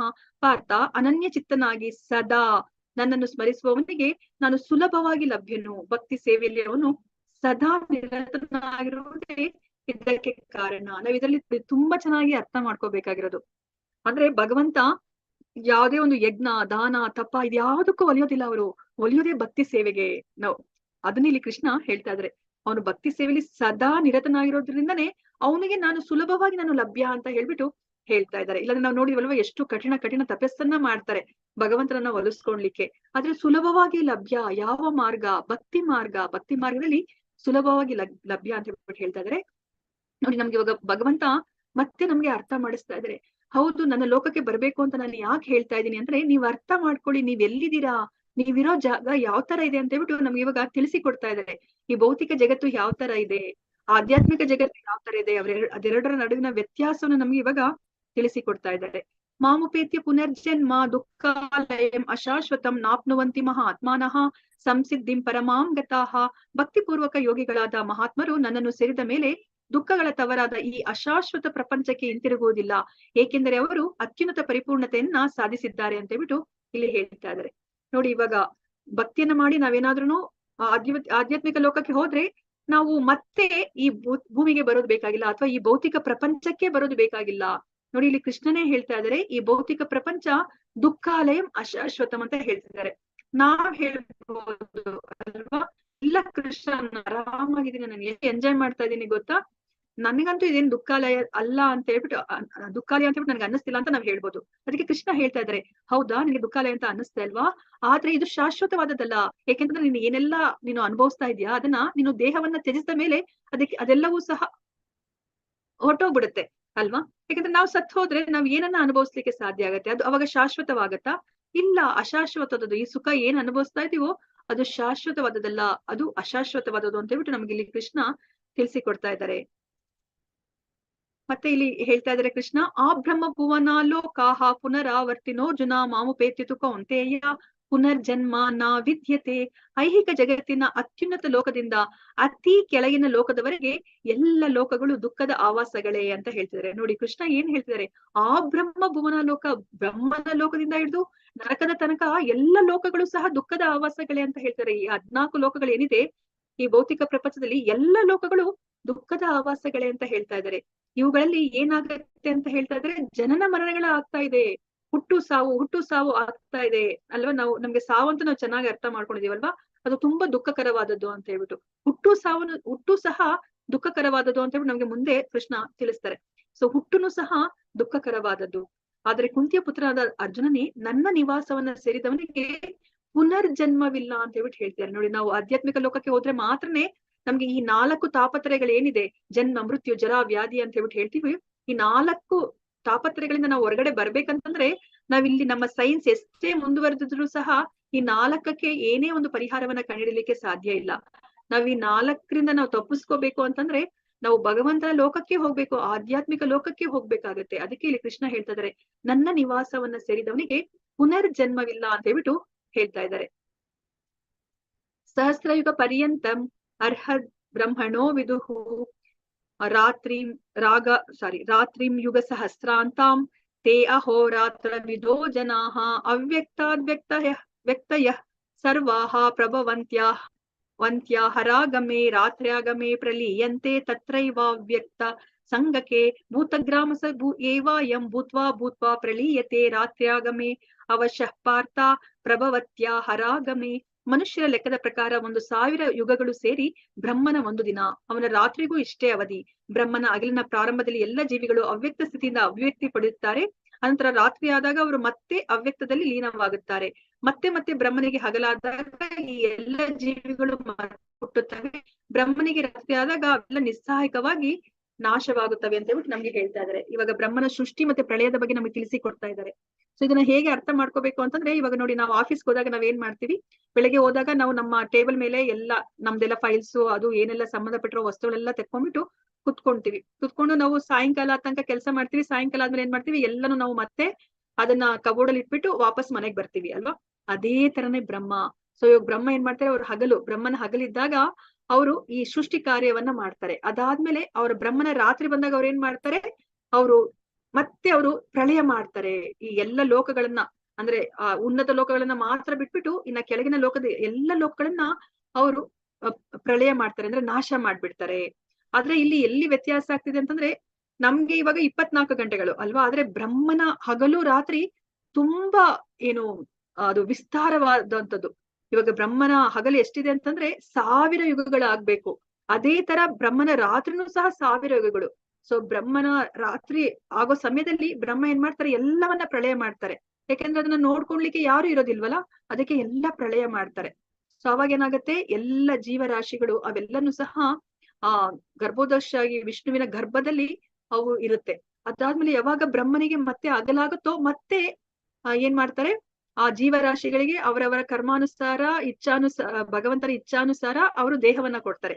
ಈ ತರ ಬ್ರಹ್ಮನ ಹಗಲು ಬಂದಾಗ ಜೀವರಾಶಿಗಳು ಎಲ್ಲರೂ ವ್ಯಕ್ತವಾಗ್ತಾರೆ. ಅದೇ ತರ ಬ್ರಹ್ಮನ ರಾತ್ರಿ ಆದಾಗ ಎಲ್ಲ ಜೀವರಾಶಿಗಳು ಆ ಅವ್ಯಕ್ತ ಸ್ಥಿತಿಗೆ ಹೋಗ್ತಾರೆ. ಅದೇ ತರನೇ ಈ ಭೌತಿಕ ಪ್ರಪಂಚ. ಸೊ ಭೌತಿಕ ಪ್ರಪಂಚನೂ ಸಹ ಅದನ್ನು ಸಹ ಸೃಷ್ಟಿಯಾಗೋದು ನಾಶವಾಗೋದು ಆಗ್ತಾ ಇರುತ್ತೆ. ಅದನ್ನೇ ನಮ್ಗೆ ಇಲ್ಲಿ ತಿಳಿಸಿಕೊಡ್ತಾ ಇದ್ದಾರೆ. ಪರಸ್ತಸ್ಮಾತ್ ಭಾವೋನ್ಯೋ ಅವ್ಯಕ್ತೋ ಅವ್ಯಕ್ತಾತ್ ಸನಾತನಃ ಯಸ್ಸ ಸರ್ವೇಷು ಭೂತೇಷು ನಶ್ಯತ್ಸು ನ ವಿನಶ್ಯತಿ. ಆದರೆ ಇನ್ನೊಂದು ಅವ್ಯಕ್ತವಾದ ಪ್ರಕೃತಿ ಇದೆ, ಅದು ನಿತ್ಯವಾದದ್ದು ಮತ್ತು ಈ ವ್ಯಕ್ತ ಮತ್ತು ಅವ್ಯಕ್ತ ಜಡವಸ್ತುವನ್ನ ಮೀರಿದ್ದು. ಅದು ಪರಮೋನ್ನತವಾದದ್ದು ಮತ್ತು ಎಂದೂ ನಾಶವಾಗುವುದಿಲ್ಲ. ಈ ಜಗತ್ತಿನಲ್ಲಿರುವ ಎಲ್ಲವೂ ನಾಶವಾದಾಗ ಆ ಭಾಗವು ಇದ್ದಂತೆಯೇ ಇರುತ್ತದೆ ಅಂತ ಹೇಳ್ಬಿಟ್ಟು ಇಲ್ಲಿ ಕೃಷ್ಣ ಹೇಳ್ತಾರೆ. ಹಾಗಾದ್ರೆ ಯಾವ ಭಾಗ ಅಂದ್ರೆ, ಈ ಜಗತ್ತಲ್ಲಿ ಇಲ್ಲಿ ನಾವು ಸೃಷ್ಟಿ ಮತ್ತೆ ಪ್ರಳಯ ಆಗ್ತಾ ಇದ್ದಾಗ್ಲೂ ಸಹ ಒಂದು ಭಾಗ, ಸೃಷ್ಟಿಯ ಒಂದು ಭಾಗ ಅದು ಇದ್ದಂತೆ ಇರುತ್ತೆ, ಅದು ನಾಶ ಆಗೋದಿಲ್ಲ. ಆದ್ರೆ ಆ ಭಾಗ ಯಾವುದು, ಆ ಭಾಗವೇ ಆಧ್ಯಾತ್ಮಿಕ ಜಗತ್ತು. ನೋಡಿ, ಆ ಜಗತ್ತು ಅಲ್ಲಿ ನಾಶ ಆಗೋದಿಲ್ಲ. ಇಲ್ಲಿ ವ್ಯಕ್ತ ಆಗೋದು ಅವ್ಯಕ್ತ ಆಗೋದು ಆಗ್ತಾ ಇದೆಯಲ್ಲ, ಆ ತರದ್ ಯಾವ್ದ್ರೂ ಸಹ ಆ ಆಧ್ಯಾತ್ಮಿಕ ಜಗತ್ತಲ್ಲಿ ಆಗೋದಿಲ್ಲ. ಅದು ನಿತ್ಯವಾಗಿರೋದು, ಶಾಶ್ವತವಾಗಿರೋದು, ಪರಮೋನ್ನತವಾದದ್ದು ಅಂತ ಹೇಳ್ಬಿಟ್ಟು ಹೇಳ್ತಾ ಇದಾರೆ ಕೃಷ್ಣ. ಅಂದ್ರೆ ಕೃಷ್ಣನ ಲೋಕದ ಬಗ್ಗೆ ಅವರು ವಿವರಣೆಯನ್ನ ಕೊಡ್ತಾ ಇದ್ದಾರೆ. ಆಧ್ಯಾತ್ಮಿಕ ಜಗತ್ತು ನಿತ್ಯವಾದದ್ದು, ಅದು ಪ್ರಳಯಕ್ಕೆ ಅದು ಒಳಗಾಗೋದಿಲ್ಲ.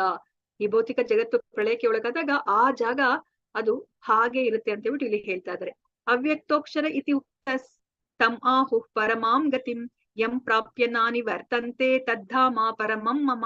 ಯಾವುದನ್ನು ವೇದಾಂತಿಗಳು ಅವ್ಯಕ್ತ ಮತ್ತು ಅಕ್ಷರ ಚ್ಯುತಿರಹಿತ ಎಂದು ವರ್ಣಿಸುತ್ತಾರೆಯೋ, ಯಾವುದನ್ನು ಪರಮಗತಿ ಎಂದು ತಿಳಿಯುತ್ತಾರೆಯೋ, ಯಾವ ಸ್ಥಾನವನ್ನ ಒಮ್ಮೆ ಸೇರಿದರೆ ಮನುಷ್ಯನು ಎಂದೂ ಹಿಂದಿರುಗುವುದಿಲ್ಲವೋ ಅದು ನನ್ನ ಪರಮ ನಿವಾಸ ಅಂತ ಹೇಳ್ಬಿಟ್ಟು ಹೇಳ್ತಾ ಇದಾರೆ. ನೋಡಿ, ಭಗವಂತನ ನಿವಾಸ ಯಾವ ತರ ಇದೆ, ಅದು ಪರಮಗತಿ. ನಾವ್ ಎಷ್ಟೇ ಸುತ್ತಾಡ್ಕೊಂಡು ನಾವ್ ಇವಾಗ ಟ್ರಿಪ್ ಹೊಡ್ಕೊಂಡು ಏನೇ ಬಂದ್ರು ಸಹ ನಮ್ಗೆ ನಮ್ಮ ಮನೆಗೆ ಬಂದ ತಕ್ಷಣ ನಮ್ಗೆ ಎಷ್ಟು ಸಂತೋಷ ಅಲ್ವಾ. ಸೊ ನಮ್ಗೆ ಯಾವಾಗ ಮನೆಗೆ ಹೋಗ್ತೀವಪ್ಪ ಅಂತ ನಮ್ಗೆ ಅನ್ಸುತ್ತೆ. ಅದೇ ತರನೇ ನಾವು ಇವಾಗ ಎಷ್ಟೇ ಸತಿ ಈ ಬ್ರಹ್ಮಾಂಡದಲ್ಲಿ, ಈ ಬ್ರಹ್ಮಾಂಡ ಅಲ್ಲ ಇನ್ನೊಂದು ಬ್ರಹ್ಮಾಂಡಕ್ಕೆ ಎಲ್ಲೇ ನಾವು ಹುಟ್ಟೋದು ಸಾವದ್ನು ಅಪ್ಪಿದ್ರು ಸಹ ಪರಮಗತಿ, ನಮ್ಮ ಕೊನೆಯ ಗತಿ ಯಾವುದು ಅಂತಂದ್ರೆ ನಮ್ಮ ನಿಜವಾದ ಮನೆ, ಆಧ್ಯಾತ್ಮಿಕ ಲೋಕ ಅಲ್ವಾ. ಅದನ್ನೇ ಇಲ್ಲಿ ಹೇಳ್ತಾ ಇದ್ದಾರೆ. ಸೊ ಆ ಪರಮಗತಿ ಮತ್ತೆ ಯಾರು ಆ ಸ್ಥಾನವನ್ನ ಸೇರಿದ್ರೆ ಮತ್ತೆ ಈ ಭೌತಿಕ ಪ್ರಪಂಚಕ್ಕೆ ಹಿಂದಿರುಗುದಿಲ್ವೋ ಅದು ನನ್ನ ಪರಮ ನಿವಾಸ ಅಂತ ಹೇಳ್ಬಿಟ್ಟು ಇಲ್ಲಿ ಕೃಷ್ಣ ಹೇಳ್ತಾ ಇದ್ದಾರೆ. ಈ ಗೋಲಕ ಚಾಟನ ನಾವ್ ಇದಕ್ಕಿಂತ ಮುಂಚೆ ನಾವು ನೋಡಿದ್ವಿ. ಸೊ ಇವಾಗ ನಾವಿಲ್ಲಿ ಏನನ್ನ ನೋಡ್ತಾ ಇದೀವಿ ಅಂತ ಹೇಳ್ಬಿಟ್ಟು ಇಲ್ಲಿ ಇನ್ನೊಂದ್ಸತಿ ನಾವು ನೋಡೋಣಂತೆ. ಸೊ ಇವಾಗ ನಾವಿಲ್ಲಿ ಒಂದು ಮೊಟ್ಟೆ ಆಕಾರದ ಒಂದು ಚಿತ್ರವನ್ನ ನೋಡ್ತಾ ಇದೀವಲ್ಲ. ಸೊ ಇದು ಒಂದು ಬ್ರಹ್ಮಾಂಡ. ಹರೇ ಕೃಷ್ಣ, ಪ್ಲೀಸ್ ಮ್ಯೂಟ್ ಮಾಡ್ಕೊಳ್ಳಿ. ಓಕೆ, ಪ್ಲೀಸ್ ಮ್ಯೂಟ್ ಮಾಡ್ಕೊಳ್ಳಿ ಬ್ಯಾಕ್ ಗ್ರೌಂಡ್ ನಾಯ್ಸ್ ಇರೋರು. ಸೊ ಇವಾಗ ನೋಡಿ, ಈ ಒಂದು ಮೊಟ್ಟೆ ಇದೆಯಲ್ಲ ನೋಡಿ, ಇಲ್ಲಿ ನಾವಿಲ್ಲಿ ಏನನ್ನ ಅರ್ಥ ಮಾಡ್ಕೋಬೇಕು ಅಂತಂದ್ರೆ, ನಾವ್ ಈ ಒಂದು ಮೊಟ್ಟೆ ಒಳಗಡೆ ಇದೀವಿ ನಾವು. ಅದನ್ನ ನಾವಿಲ್ಲಿ ಅರ್ಥ ಮಾಡ್ಕೋಬೇಕು. ನಾವು ಸ್ವತಂತ್ರರಾಗಿದ್ದೀವಿ ಅಂತ ನಾವು ಅನ್ಕೊಂಡಿದೀವಿ, ಇಲ್ಲ ಅನ್ನೋ ಒಂದು ಜೈಲಲ್ಲಿ ಇದೀವಿ. ಈ ಮೊಟ್ಟೆಯಲ್ಲಿ ನಾವ್ ಇದೀವಿ ನೋಡಿ. ಇಲ್ಲಿ ಇದು ಭೌತಿಕ ಪ್ರಪಂಚ ಅಂತ ಬಿಟ್ಟು ನಾವು ಕರಿತೀವಿ. ಸೊ ಆಧ್ಯಾತ್ಮಿಕ ಪ್ರಪಂಚ 3ರಷ್ಟಿದೆ. ಈ ಭೌತಿಕ ಪ್ರಪಂಚ ಒಂದು ಭಾಗ ಅಷ್ಟೇ, ಸ್ವಲ್ಪ ಭಾಗ ಅಷ್ಟೇನೆ ಈ ಭೌತಿಕ ಪ್ರಪಂಚ. ಇನ್ನು ಮಿಕ್ಕಿದೆಲ್ಲೂ ಸಹ ಆಧ್ಯಾತ್ಮಿಕ ಪ್ರಪಂಚ. ಅಲ್ಲಿ ಅಷ್ಟೊಂದು ಹಲವಾರು ವೈಕುಂಠಗಳಿದೆ, ಕೋಟ್ಯಾಂತರ ವೈಕುಂಠಗಳಿದೆ. ಇಲ್ಲೂ ಸಹ ಕೋಟ್ಯಾಂತರ ಬ್ರಹ್ಮಾಂಡಗಳಿದೆ. ಒಂದೊಂದು ಬ್ರಹ್ಮಾಂಡ ಸೃಷ್ಟಿಯಾಗಿದ ತಕ್ಷಣ ಯಾವಾಗ ಮಹಾವಿಷ್ಣು ಅವರು ಉಸಿರಾಡ್ತಾರೋ ಆಗ ಅವರ ದೇಹದಿಂದ ಹಲವಾರು ಈ ಮೊಟ್ಟೆಗಳನ್ನ ನೋಡ್ತಾ ಇದೀವಲ್ಲ, ಇವೆಲ್ಲನೂ ಸಹ ಒಂದೊಂದು ಬ್ರಹ್ಮಾಂಡಗಳು. ಅದರ ಗಾತ್ರ ಬೇರೆ ಬೇರೆ ಇರಬಹುದು. ಇಲ್ಲಿ ಒಂದು ಬ್ರಹ್ಮಾಂಡವನ್ನ ನಾವು ನೋಡ್ತಾ ಇದೀವಿ. ಆ ಬ್ರಹ್ಮಾಂಡ ಸೃಷ್ಟಿಯಾಗಿದ ತಕ್ಷಣನೇ ಮಹಾವಿಷ್ಣು ಅವರು ಗರ್ಭೋದಕಶಾಹಿಯ ವಿಷ್ಣುವಾಗಿ ವಿಸ್ತರಿಸಿ ಆ ಬ್ರಹ್ಮಾಂಡದ ಒಳಗಡೆ ಹೋಗ್ತಾರೆ ನೋಡಿ. ಅಲ್ಲಿ ಗರ್ಭೋದಕ ಸಮುದ್ರದ ಮೇಲೆ ಅವರ ದೇಹದಿಂದ ಬಂದಿರುವಂತಹ ನೀರಿನ ಮೇಲೆ ಅವರು ಮಲಕೊಂಡು ಅವರು ಈ ಕಮಲವನ್ನ ಅವರು ಸೃಷ್ಟಿ ಮಾಡ್ತಾರೆ. ಅದರಲ್ಲಿ ಬ್ರಹ್ಮನ ಜನನ ಆಗತ್ತೆ. ಈ ಕಮಲದ ಕಾಂಡ ಏನಿದೆಯೋ ಅದರಲ್ಲಿ 14 ಲೋಕಗಳು ಸೃಷ್ಟಿ ಆಗುತ್ತೆ. ಅವಾಗ ಬ್ರಹ್ಮ ಏನ್ ಮಾಡ್ತಾರೆ, ಈ ಪ್ರತಿಯೊಂದು ಲೋಕದಲ್ಲೂ ಸಹ ಜೀವಿಗಳನ್ನ ಅವರು ಸೃಷ್ಟಿ ಮಾಡ್ತಾರೆ. ಅಂದ್ರೆ ಆತ್ಮಕ್ಕೆ ಅವರು ದೇಹವನ್ನ ಮಾತ್ರ ಕೊಡ್ತಾರೆ. ಅವರು ಬರೇ ಬಟ್ಟೆಯನ್ನ ಕೊಡ್ತಾ ಇದಾರೆ ಅಷ್ಟೇನೆ. ಅವರು ಟೈಲರ್ ಕೆಲಸವನ್ನ ಮಾಡ್ತಾ ಇದಾರೆ ನಮ್ಮ ಆತ್ಮಕ್ಕೆ. ಅದರ ಇಚ್ಛೆಯನ್ನ ಅನುಭವಿಸ್ಲಿಕ್ಕೆ ಯಾವ ದೇಹವನ್ನ ಅದು ಇಚ್ಛೆ ಪಡ್ತಾ ಇದೆಯೋ ಅಂತಹ ಒಂದು ದೇಹವನ್ನ ಅವರು ಕೊಡ್ತಾ ಇದಾರೆ ಅಷ್ಟೇನೆ ಬ್ರಹ್ಮ. ಅದಕ್ಕೆ ಬ್ರಹ್ಮನನ್ನ 2ನೇ ಸೃಷ್ಟಿಕರ್ತ ಅಂತ ಹೇಳ್ಬಿಟ್ಟು ಹೇಳೋದು ನೋಡಿ. ನಾವಿವಾಗ ಏನ್ ಮಾಡ್ತಾ ಇದ್ವಿ, ಪುಣ್ಯ ಬಂದ್ರೆ ನಮ್ಗೆ ಮೇಲಿನ ಲೋಕಕ್ಕೆ ಹೋಗ್ತೀವಿ. ಆ ಪುಣ್ಯ ಎಲ್ಲ ಮುಗಿದ ಮೇಲೆ ನಾವು ಮತ್ತೆ ಭೂಮಿಗೆ ಬರ್ಬೇಕು. ನಾವು ಪಾಪ ಮಾಡಿದ್ರೆ ಕೆಳಗಿನ ಲೋಕಕ್ಕೆ ಹೋಗ್ತೀವಿ. ಪಾಪವೆಲ್ಲ ನಾವು ಅದಕ್ಕೆ ನೋವನ್ನ ಅನುಭವಿಸಿದ್ಮೇಲೆ, ಆ ಪಾಪವನ್ನ ಅನುಭವಿಸಿದ್ಮೇಲೆ ನಾವು ಮತ್ತೆ ಇಲ್ಲಿ ಭೂಮಿಗೆ ಬರ್ತಾ ಇದೀವಿ. ಮೇಲೆ ಹೋಗೋದು ಕೆಳಗಡೆ ಬರೋದು, ಮೇಲೆ ಹೋಗೋದು ಕೆಳಗಡೆ ಬರೋದು, ಇದೇ ತರ ನಾವು ಮಾಡ್ತಾನೆ ಇದೀವಿ ಕೋಟ್ಯಾಂತರ ವರ್ಷಗಳಿಂದ ಅಲ್ವಾ. ಇವಾಗ ಒಂದು ಮಗು ಒಂದೇ ಕ್ಲಾಸಲ್ಲಿ ಇದ್ದು ಫೇಲ್ ಆಗ್ತಿದ್ರೆ ನಾವು ಎಂತಹ ದಡ್ಡ ಅಂತ ಅನ್ಕೋತೀವಲ್ವಾ. ನೋಡಿ, ನಾವು ಮಾಡ್ತಿರೋದು ಅದನ್ನೇ. ಅದಕ್ಕೇನೆ ನಮ್ಗೆ ಇವಾಗ ಹೇಳ್ತಾ ಇರೋದು, ನೀವು ಬೇಗ ಹರೇ ಕೃಷ್ಣ ಮಹಾಮಂತ್ರ ಹೇಳ್ಕೊಂಡು ನೀವು ಈ ಭೌತಿಕ ಪ್ರಪಂಚವನ್ನ ನೀವು ದಾಟಿ ನೀವು ಆಧ್ಯಾತ್ಮಿಕ ಪ್ರಪಂಚಕ್ಕೆ ಬನ್ನಿ ಅಂತ ಹೇಳ್ಬಿಟ್ಟು ಅದಕ್ಕೆ ನಮ್ಗೆ ಇಲ್ಲಿ ಕರೆಯನ್ನ ಕೊಡ್ತಾ ಇರೋದು. ಪ್ರಭುಪಾದರು ಅದಕ್ಕೆ ಅಷ್ಟು ಕಷ್ಟವನ್ನ ಪಟ್ಟಿದ್ದವ್ರು ನಮ್ಗೆ ನೋಡಿ. ಇವಾಗ ನಾವೇನಾದ್ರೂ ಇವಾಗ ಆಧ್ಯಾತ್ಮಿಕ ಪ್ರಪಂಚಕ್ಕೆ ಹೋದ್ರೆ ನೋಡಿ, ಇಲ್ಲಿ ವೈಕುಂಠ, ಈ ತರದ ಹಲವಾರು ವೈಕುಂಠಗಳಿದೆ. ಸೊ ಎಲ್ಲದಕ್ಕಿಂತ ಉನ್ನತವಾದ ಲೋಕ ಯಾವುದು ಅಂತಂದ್ರೆ ಗೋಲೋಕ ವೃಂದಾವನ. ನಮ್ಗೆ ಇಲ್ಲಿ ಕಾಣಿಸ್ತಾ ಇದಿಲ್ಲ, ಗೋಲೋಕ ವೃಂದಾವನ. ನಮ್ಗೆ ಇವಾಗ ಇಲ್ಲಿ ಕೃಷ್ಣನ ಜೊತೆ ನಾವು ಯಾವ ಭಾವದಲ್ಲಿ ಬೇಕೋ ಆ ಭಾವದಲ್ಲಿ ಇರ್ಬೋದು. ಅಲ್ಲಿ ಶಾಂತ ರಸದಲ್ಲಿ ಇರ್ಬೋದು, ಅಥವಾ ದಾಸ್ಯ ರಸದಲ್ಲಿ ಇರ್ಬೋದು, ಸಖ್ಯ ರಸದಲ್ಲಿ ಇರ್ಬೋದು, ವಾತ್ಸಲ್ಯ ರಸದಲ್ಲಿ ಇರ್ಬೋದು, ಅಥವಾ ಮಾಧುರ್ಯ ರಸದಲ್ಲಿ ಇರ್ಬೋದು. ಯಾವ ರಸದಲ್ಲಿ ಬೇಕೋ ಆ ರಸದಲ್ಲಿ ನಾವು ಕೃಷ್ಣನ ಜೊತೆ ಗೋಲೋಕ ವೃಂದಾವನದಲ್ಲಿ ನಾನು ಇರ್ಬೋದು. ಅಂದ್ರೆ ತಂದೆ ತಾಯಿಯಾಗಿ, ಪ್ರೇಯಸಿಯಾಗಿ, ಸ್ನೇಹಿತನಾಗಿ, ಸಖನಾಗಿ, ದಾಸನಾಗಿ, ಯಾವ ರಸದಲ್ಲಿ ಬೇಕೋ ಆ ರಸದಲ್ಲಿ ಇರ್ಬೋದು. ಆದ್ರೆ ಇಲ್ಲಿ ವೈಕುಂಠದಲ್ಲಿ ಏನಾಗುತ್ತೆ, ನಾನು ಇಲ್ಲಿ ಶಾಂತ ರಸದಲ್ಲಿ ಇರ್ಬೋದು, ಇಲ್ಲಾಂದ್ರೆ ದಾಸ್ಯ ರಸದಲ್ಲಿ ಇರ್ಬೋದು. ನಾನು ಅಲ್ಲಿ ಹೋಗಿ ನಾರಾಯಣನಿಗೆ ನಾನು ಹೆಗಲ ಮೇಲೆ ಕೈ ಹಾಕ್ಲಿಕ್ಕೆ ಆಗೋದಿಲ್ಲ. ನಾರಾಯಣನ ಜೊತೆ ನಾನು ಊಟ ಮಾಡ್ಲಿಕ್ಕೆ ಆಗೋದಿಲ್ಲ. ನಾನು ದೂರದಿಂದನೇ ನಾನಲ್ಲಿ ಅವರು ಐಶ್ವರ್ಯ ಭಾವದಲ್ಲಿ ಇರ್ತಾರೆ, ಅವ್ರಿಗೆ ನಾನು ನಮಸ್ಕಾರ ಮಾಡ್ಲಿಕ್ಕೆ ಸಾಧ್ಯ, ಅವ್ರಿಗೆ ದಾಸನಾಗಿ ಸೇವೆ ಮಾಡ್ಲಿಕ್ಕೆ ಸಾಧ್ಯ. ಆದ್ರೆ ಗೋಲೋಕ ವೃಂದಾವನದಲ್ಲಿ ಆತರ ಅಲ್ಲ. ಕೃಷ್ಣ ಸ್ವತಃ ಶ್ಯಾಮ ಸುಂದರ ರೂಪದಲ್ಲಿ ಇರುವಂತಹ ಕೃಷ್ಣನ ಜೊತೆ ನನಗೆ ಯಾವ ರಸದಲ್ಲಿ ಬೇಕೋ ಆ ರಸದಲ್ಲಿ ನಾನು ಅವ್ರ ಜೊತೆ ನಾನು ಆ ಭಾವದಲ್ಲಿ ನಾನು ಇರಬಹುದು. ಅದನ್ನ ನಾವಿಲ್ಲಿ ಅರ್ಥ ಮಾಡ್ಕೋಬೇಕಾರದು. ಎಲ್ಲದಕ್ಕಿಂತ ಉನ್ನತವಾದ ಲೋಕ ಇದು ಆಧ್ಯಾತ್ಮಿಕ ಲೋಕದಲ್ಲಿ ಕೃಷ್ಣನ ಗೋಲೋಕ ವೃಂದಾವನ. ನಾವಿಲ್ಲಿ ಹತ್ರದಲ್ಲಿ ನೋಡಿದ್ರೆ ನಮಗೆ ಗೊತ್ತಾಗುತ್ತೆ. ಸಾಕೇತ ಧಾಮ ಮತ್ತೆ ನರಸಿಂಹ ಇರೋ ಜಾಗ ಅದೆಲ್ಲವೂ ಸಹ, ಮಥುರಾ ಧಾಮ, ದ್ವಾರಕ ಎಲ್ಲ ಇದೆ. ನಾವು ಯಾವ ಭಾವದಲ್ಲಿ ನಾವು ಕೃಷ್ಣ ಜೊತೆ ಇರ್ಬೇಕು ಅಂತ ಆಸೆ ಪಡ್ತೀವೋ ಆ ಭಾವದಲ್ಲಿ ನಾವಲ್ಲಿ ಇರಬಹುದು. ನೋಡಿ, ಇದು ಗೋಲೋಕ ಚಾರ್ಟ್. ಇದನ್ನ ನಿಮ್ಗೆ ಇವತ್ತಿನ ದಿವಸ ವಾಟ್ಸಪ್ ಅಲ್ಲಿ ಹಾಕ್ತಾರೆ. ನೀವು ಹತ್ರದಲ್ಲಿ ಝೂಮ್ ಮಾಡ್ಕೊಂಡು ನೋಡಿ, ತುಂಬಾನೇ ನಿಮ್ಗೆ ಇದರಲ್ಲಿ ಇನ್ಫಾರ್ಮೇಶನ್ ಗೊತ್ತಾಗುತ್ತೆ. ನಮ್ಗೆ ಈ ಸೃಷ್ಟಿ ಬಗ್ಗೆನೇ ನಮ್ಗೆ ಗೊತ್ತಿಲ್ಲ ಅಲ್ವಾ, ನಮ್ಗೆ ಏನೇನೋ ನಾವು ಇಮ್ಯಾಜಿನ್ ಮಾಡ್ಕೊಂಡಿದೀವಿ. ಇದ್ರಲ್ಲಿ ನಮ್ಗೆ ಸ್ಪಷ್ಟವಾದ ಜ್ಞಾನ ಸಿಗುತ್ತೆ. ಇದನ್ನ ನೀವು ಅರ್ಥ ಮಾಡ್ಕೊಳ್ಳಿ. ಸೊ ಗೋಲೋಕ ವೃಂದಾವನ ತುಂಬಾ ಸುಂದರವಾದ ಜಾಗ. ಅಲ್ಲಿ ನಮ್ಗೆ ಬ್ರಹ್ಮ ಸಂಹಿತೆಯಲ್ಲಿ ಬ್ರಹ್ಮ ವರ್ಣನೆ ಮಾಡ್ತಾನೆ ಈ ಗೋಲೋಕ ವೃಂದಾವನ ಯಾವ ತರ ಇದೆ ಅಂತ ಹೇಳ್ಬಿಟ್ಟು. ಕೃಷ್ಣನ ಜೊತೆ ನಾವ್ ಯಾವ ತರ ನಾವು ಅಲ್ಲಿ ಕಾಲ ಕಳಿಬಹುದು. ನಮ್ಗೆ ಇವಾಗ ಆಫೀಸ್ಗೆ ಹೋಗಕ್ಕೆ ಇಷ್ಟ ಇಲ್ಲ, ಅಡ್ಗೆ ಮಾಡಕ್ಕೆ ಇಷ್ಟ ಇಲ್ಲ ಅಲ್ವಾ. ನಾವು ಗೋಲೋಕ ವೃಂದಾವನಕ್ಕೆ ಹೋದ್ರೆ ಇದೆಲ್ಲ ಯಾವ್ದು ಮಾಡೋದು ಬೇಕಾಗಿಲ್ಲ.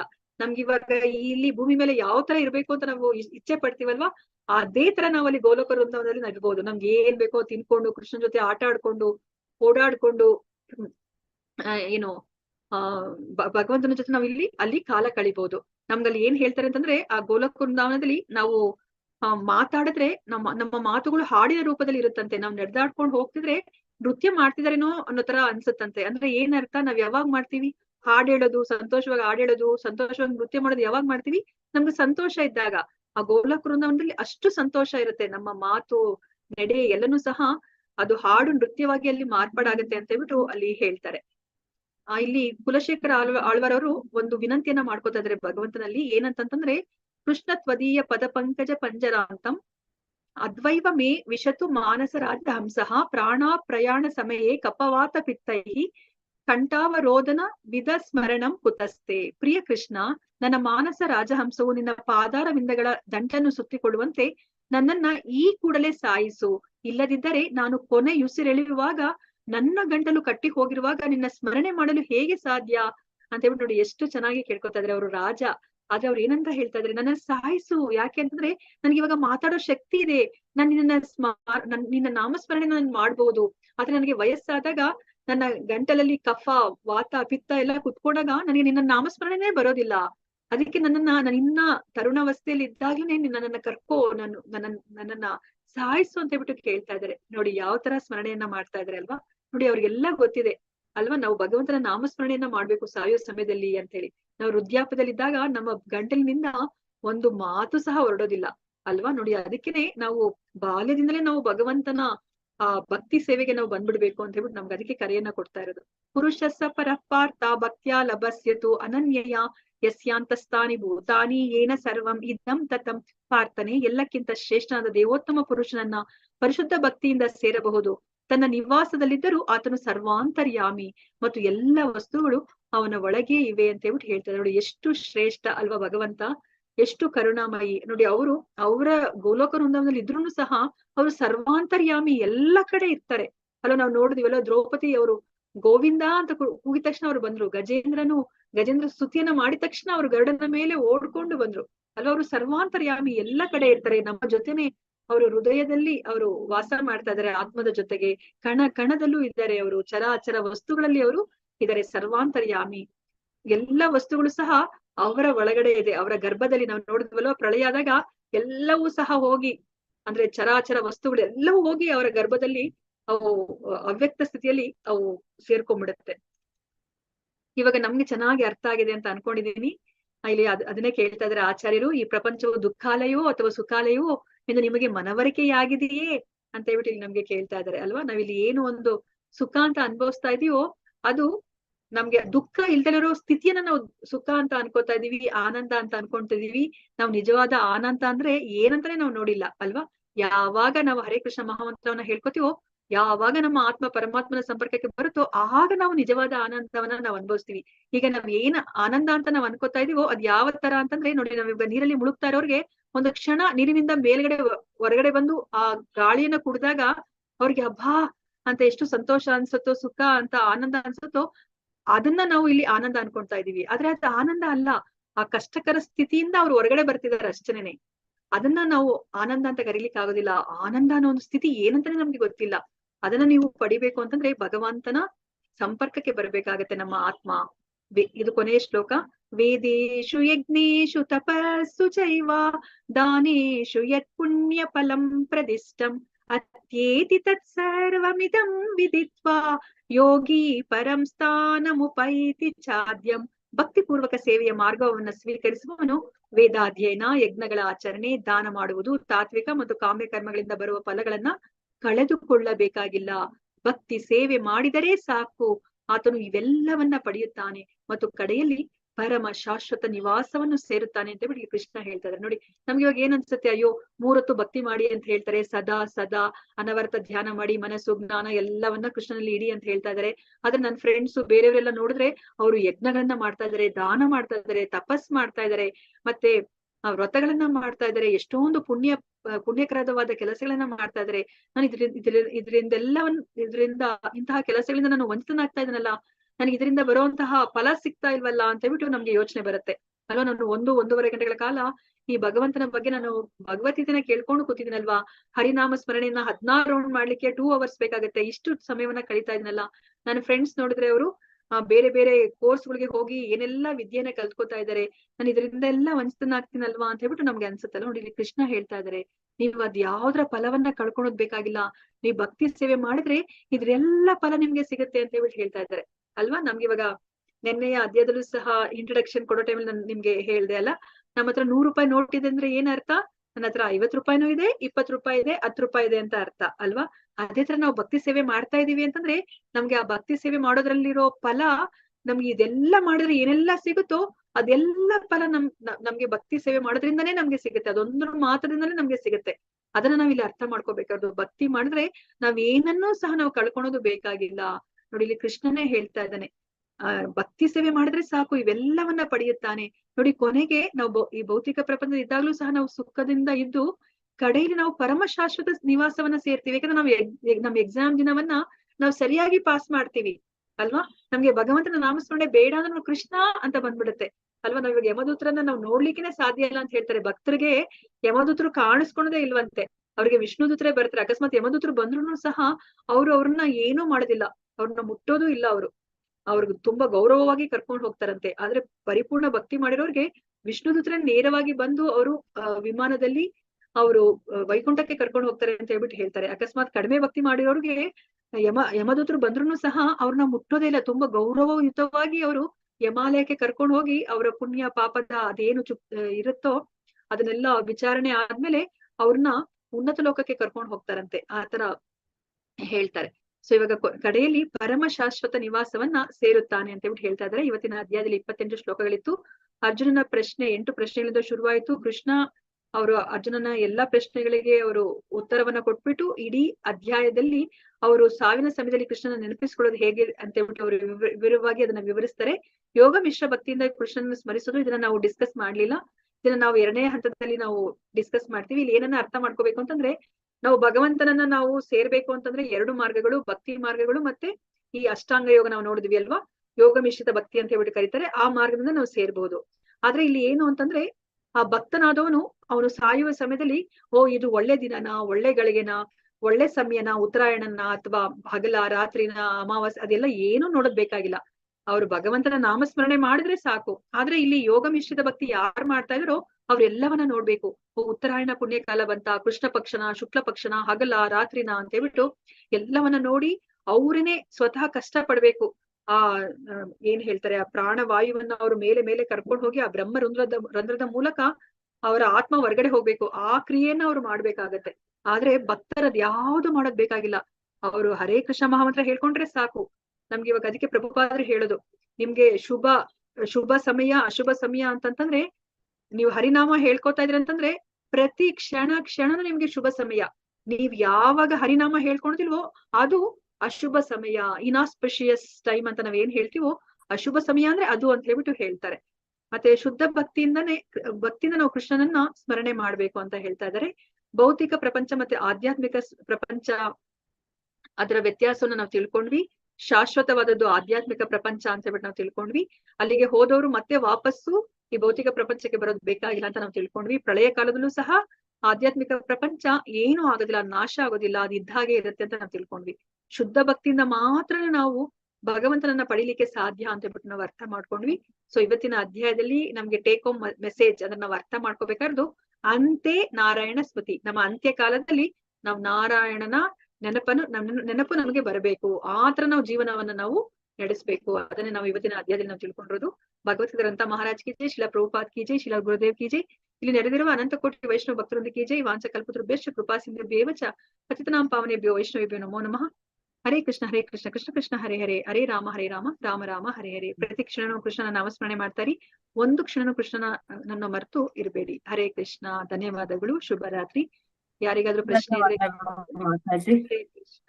ಹರೇ ಕೃಷ್ಣ. ಮಾತಾಜಿ, ನಮ್ಗೆ ನಿಮ್ ನಂಬರ್ ಬೇಕಿತ್ತು ಮಾತಾಜಿ, ದಯವಿಟ್ಟು. ನನ್ಗೆ ಗ್ರೂಪ್ ಅಲ್ಲಿ ಪ್ರವಚನ ಸಿಗ್ತಾ ಇಲ್ಲ ಮಾತಾಜಿ, ಅದಕ್ಕೋಸ್ಕರ ಕೇಳ್ತಾ ಇದ್ದೀನಿ. ಮಾತಾಜಿ ಏನ್ ಬೇಕು ಮಾತಾಜಿ ನಿಮ್ಗೆ? ನಂಗೆ ಗ್ರೂಪ್ ಅಲ್ಲಿ ನಿಮ್ ಈ ಪ್ರವಚನ ಆಗ್ತಿರಲ್ಲ ಮಾತಾಜಿ, ನನಗ್ ಸಿಗ್ತಾ ಇಲ್ಲ, ಅದು ಹೇಗ್ ಇಲ್ಲ ತಗೋಬೇಕು? ಮಾತಾಜಿ, ನಾನು ಗ್ರೂಪ್ ಅಲ್ಲಿ ಯಾವ್ದು ಹಾಕ್ತಾ ಇಲ್ಲ ಮಾತಾಜಿ. ಇವಾಗ ಇಲ್ಲಿ ಚಾಟ್ ಬಾಕ್ಸ್ ಅಲ್ಲಿ ಯಾರಿಗಾದ್ರೂ ಬೇಕಂದ್ರೆ ಲಿಂಕ್ ಅನ್ನ ಶೇರ್ ಮಾಡ್ತಾ ಇದೀವಿ ಅಷ್ಟೇ. ಇದು ಇದ್ರಲ್ಲಿ ಇರುತ್ತೆ, ಯಾವ್ದು ನಮ್ಮ ಟೆಂಪಲ್ ಚಾನೆಲ್ ಅಲ್ಲಿ ಇರುತ್ತೆ. ಇದು ನಮ್ ಟೆಂಪಲ್ ಯೂಟ್ಯೂಬ್ ಚಾನೆಲ್ ಅಲ್ಲಿ ಇರುತ್ತೆ. ನಿಮ್ಗೆ ಅದೇ. ಯಾರ್ದೇ ಬೇಕಂದ್ರೂ ಸಹ ನೀವು ಟೆಂಪಲ್ ಇದಕ್ ಹೋದ್ರೆ, ಲಿಂಕ್ ಹೋದ್ರೆ ನಿಮ್ಗೆ ಸಿಗುತ್ತೆ. ಯೂಟ್ಯೂಬ್ ಚಾನೆಲ್ ಹೋದ್ರೆ ಸಿಗುತ್ತೆ. ಇಸ್ಕಾನ್ ಮಂಗಳೂರು ಯೂಟ್ಯೂಬ್ ಚಾನೆಲ್ ಹೋದ್ರೆ ನಿಮ್ಗೆ ಎಲ್ಲಾ ಕ್ಲಾಸಸ್ ಸಿಗುತ್ತೆ ಮಾತಾಜಿ. ಎಲ್ಲರೂ ಇದು ಅಟೆಂಡೆನ್ಸ್ ಲಿಂಕ್ ಅನ್ನ ಸಬ್ಮಿಟ್ ಮಾಡಿ ಅಂತ ನಾನು ವಿನಂತಿಯನ್ನ ಮಾಡ್ಕೋತಾ ಇದೀನಿ. ಯಾರಿಗಾದ್ರೂ ಪ್ರಶ್ನೆ ಇದ್ರೆ ಕೇಳ್ಬೋದು, ಅಥವಾ ನಿಮ್ಗೆ ಏನಾದ್ರು ರಿಯಲೈಸೇಷನ್ ಆಗಿದ್ರೆ ನಿಮ್ಗೆ ಅದನ್ನ ನಮ್ಮ ಜೊತೆ ಹಂಚ್ಕೋಬಹುದು. ಹರೇ ಕೃಷ್ಣ. ಇಷ್ಟೊತ್ತು ನೀವು ಶ್ರದ್ಧೆಯಿಂದ ಕುತ್ಕೊಂಡು ಕೇಳಿದ್ದಕ್ಕೆ ನಾನು ನಿಮ್ಗೆ ದೇವಸ್ಥಾನದ ಪರವಾಗಿ ಅನಂತ ಧನ್ಯವಾದಗಳು ನಾನು ಅರ್ಪಿಸ್ತಾ ಇದ್ದೀನಿ. ಮಾತಾಜಿ ಇಲ್ಲಿ ಲೈವ್ ಬರುತ್ತಲ್ಲ ಮಾತಾಜಿ, ಆ ಸಮಯದಲ್ಲಿ ನೀವು ಅದ್ರ ಮೇಲೆ ಕ್ಲಿಕ್ ಮಾಡಿದಾಗ ನಿಮ್ಗೆ ಅದು ಯೂಟ್ಯೂಬ್ ಹತ್ರ ಹೋಗುತ್ತೆ. ಅದನ್ನ ನೀವು ಸೇವ್ ಮಾಡಿ ಇಟ್ಕೊಳ್ಳಿ ಮಾತಾಜಿ, ಶೇರ್ ಮಾಡಿ ಇಟ್ಕೊಳ್ಳಿ. ಯಾರಿಗಾದ್ರೂ ನೀವು ನಿಮ್ ಮನೆಯವ್ರಿಗೆ ಕಳಿಸ್ಕೊಡಿ, ಆಗ ನಿಮ್ಗೆ ಅದು ನಿಮ್ಗೆ ಸಿಗುತ್ತೆ, ಮತ್ತೆ ನಿಮ್ಗೆ ಆ ಕ್ಲಾಸ್ ಸಿಗುತ್ತೆ.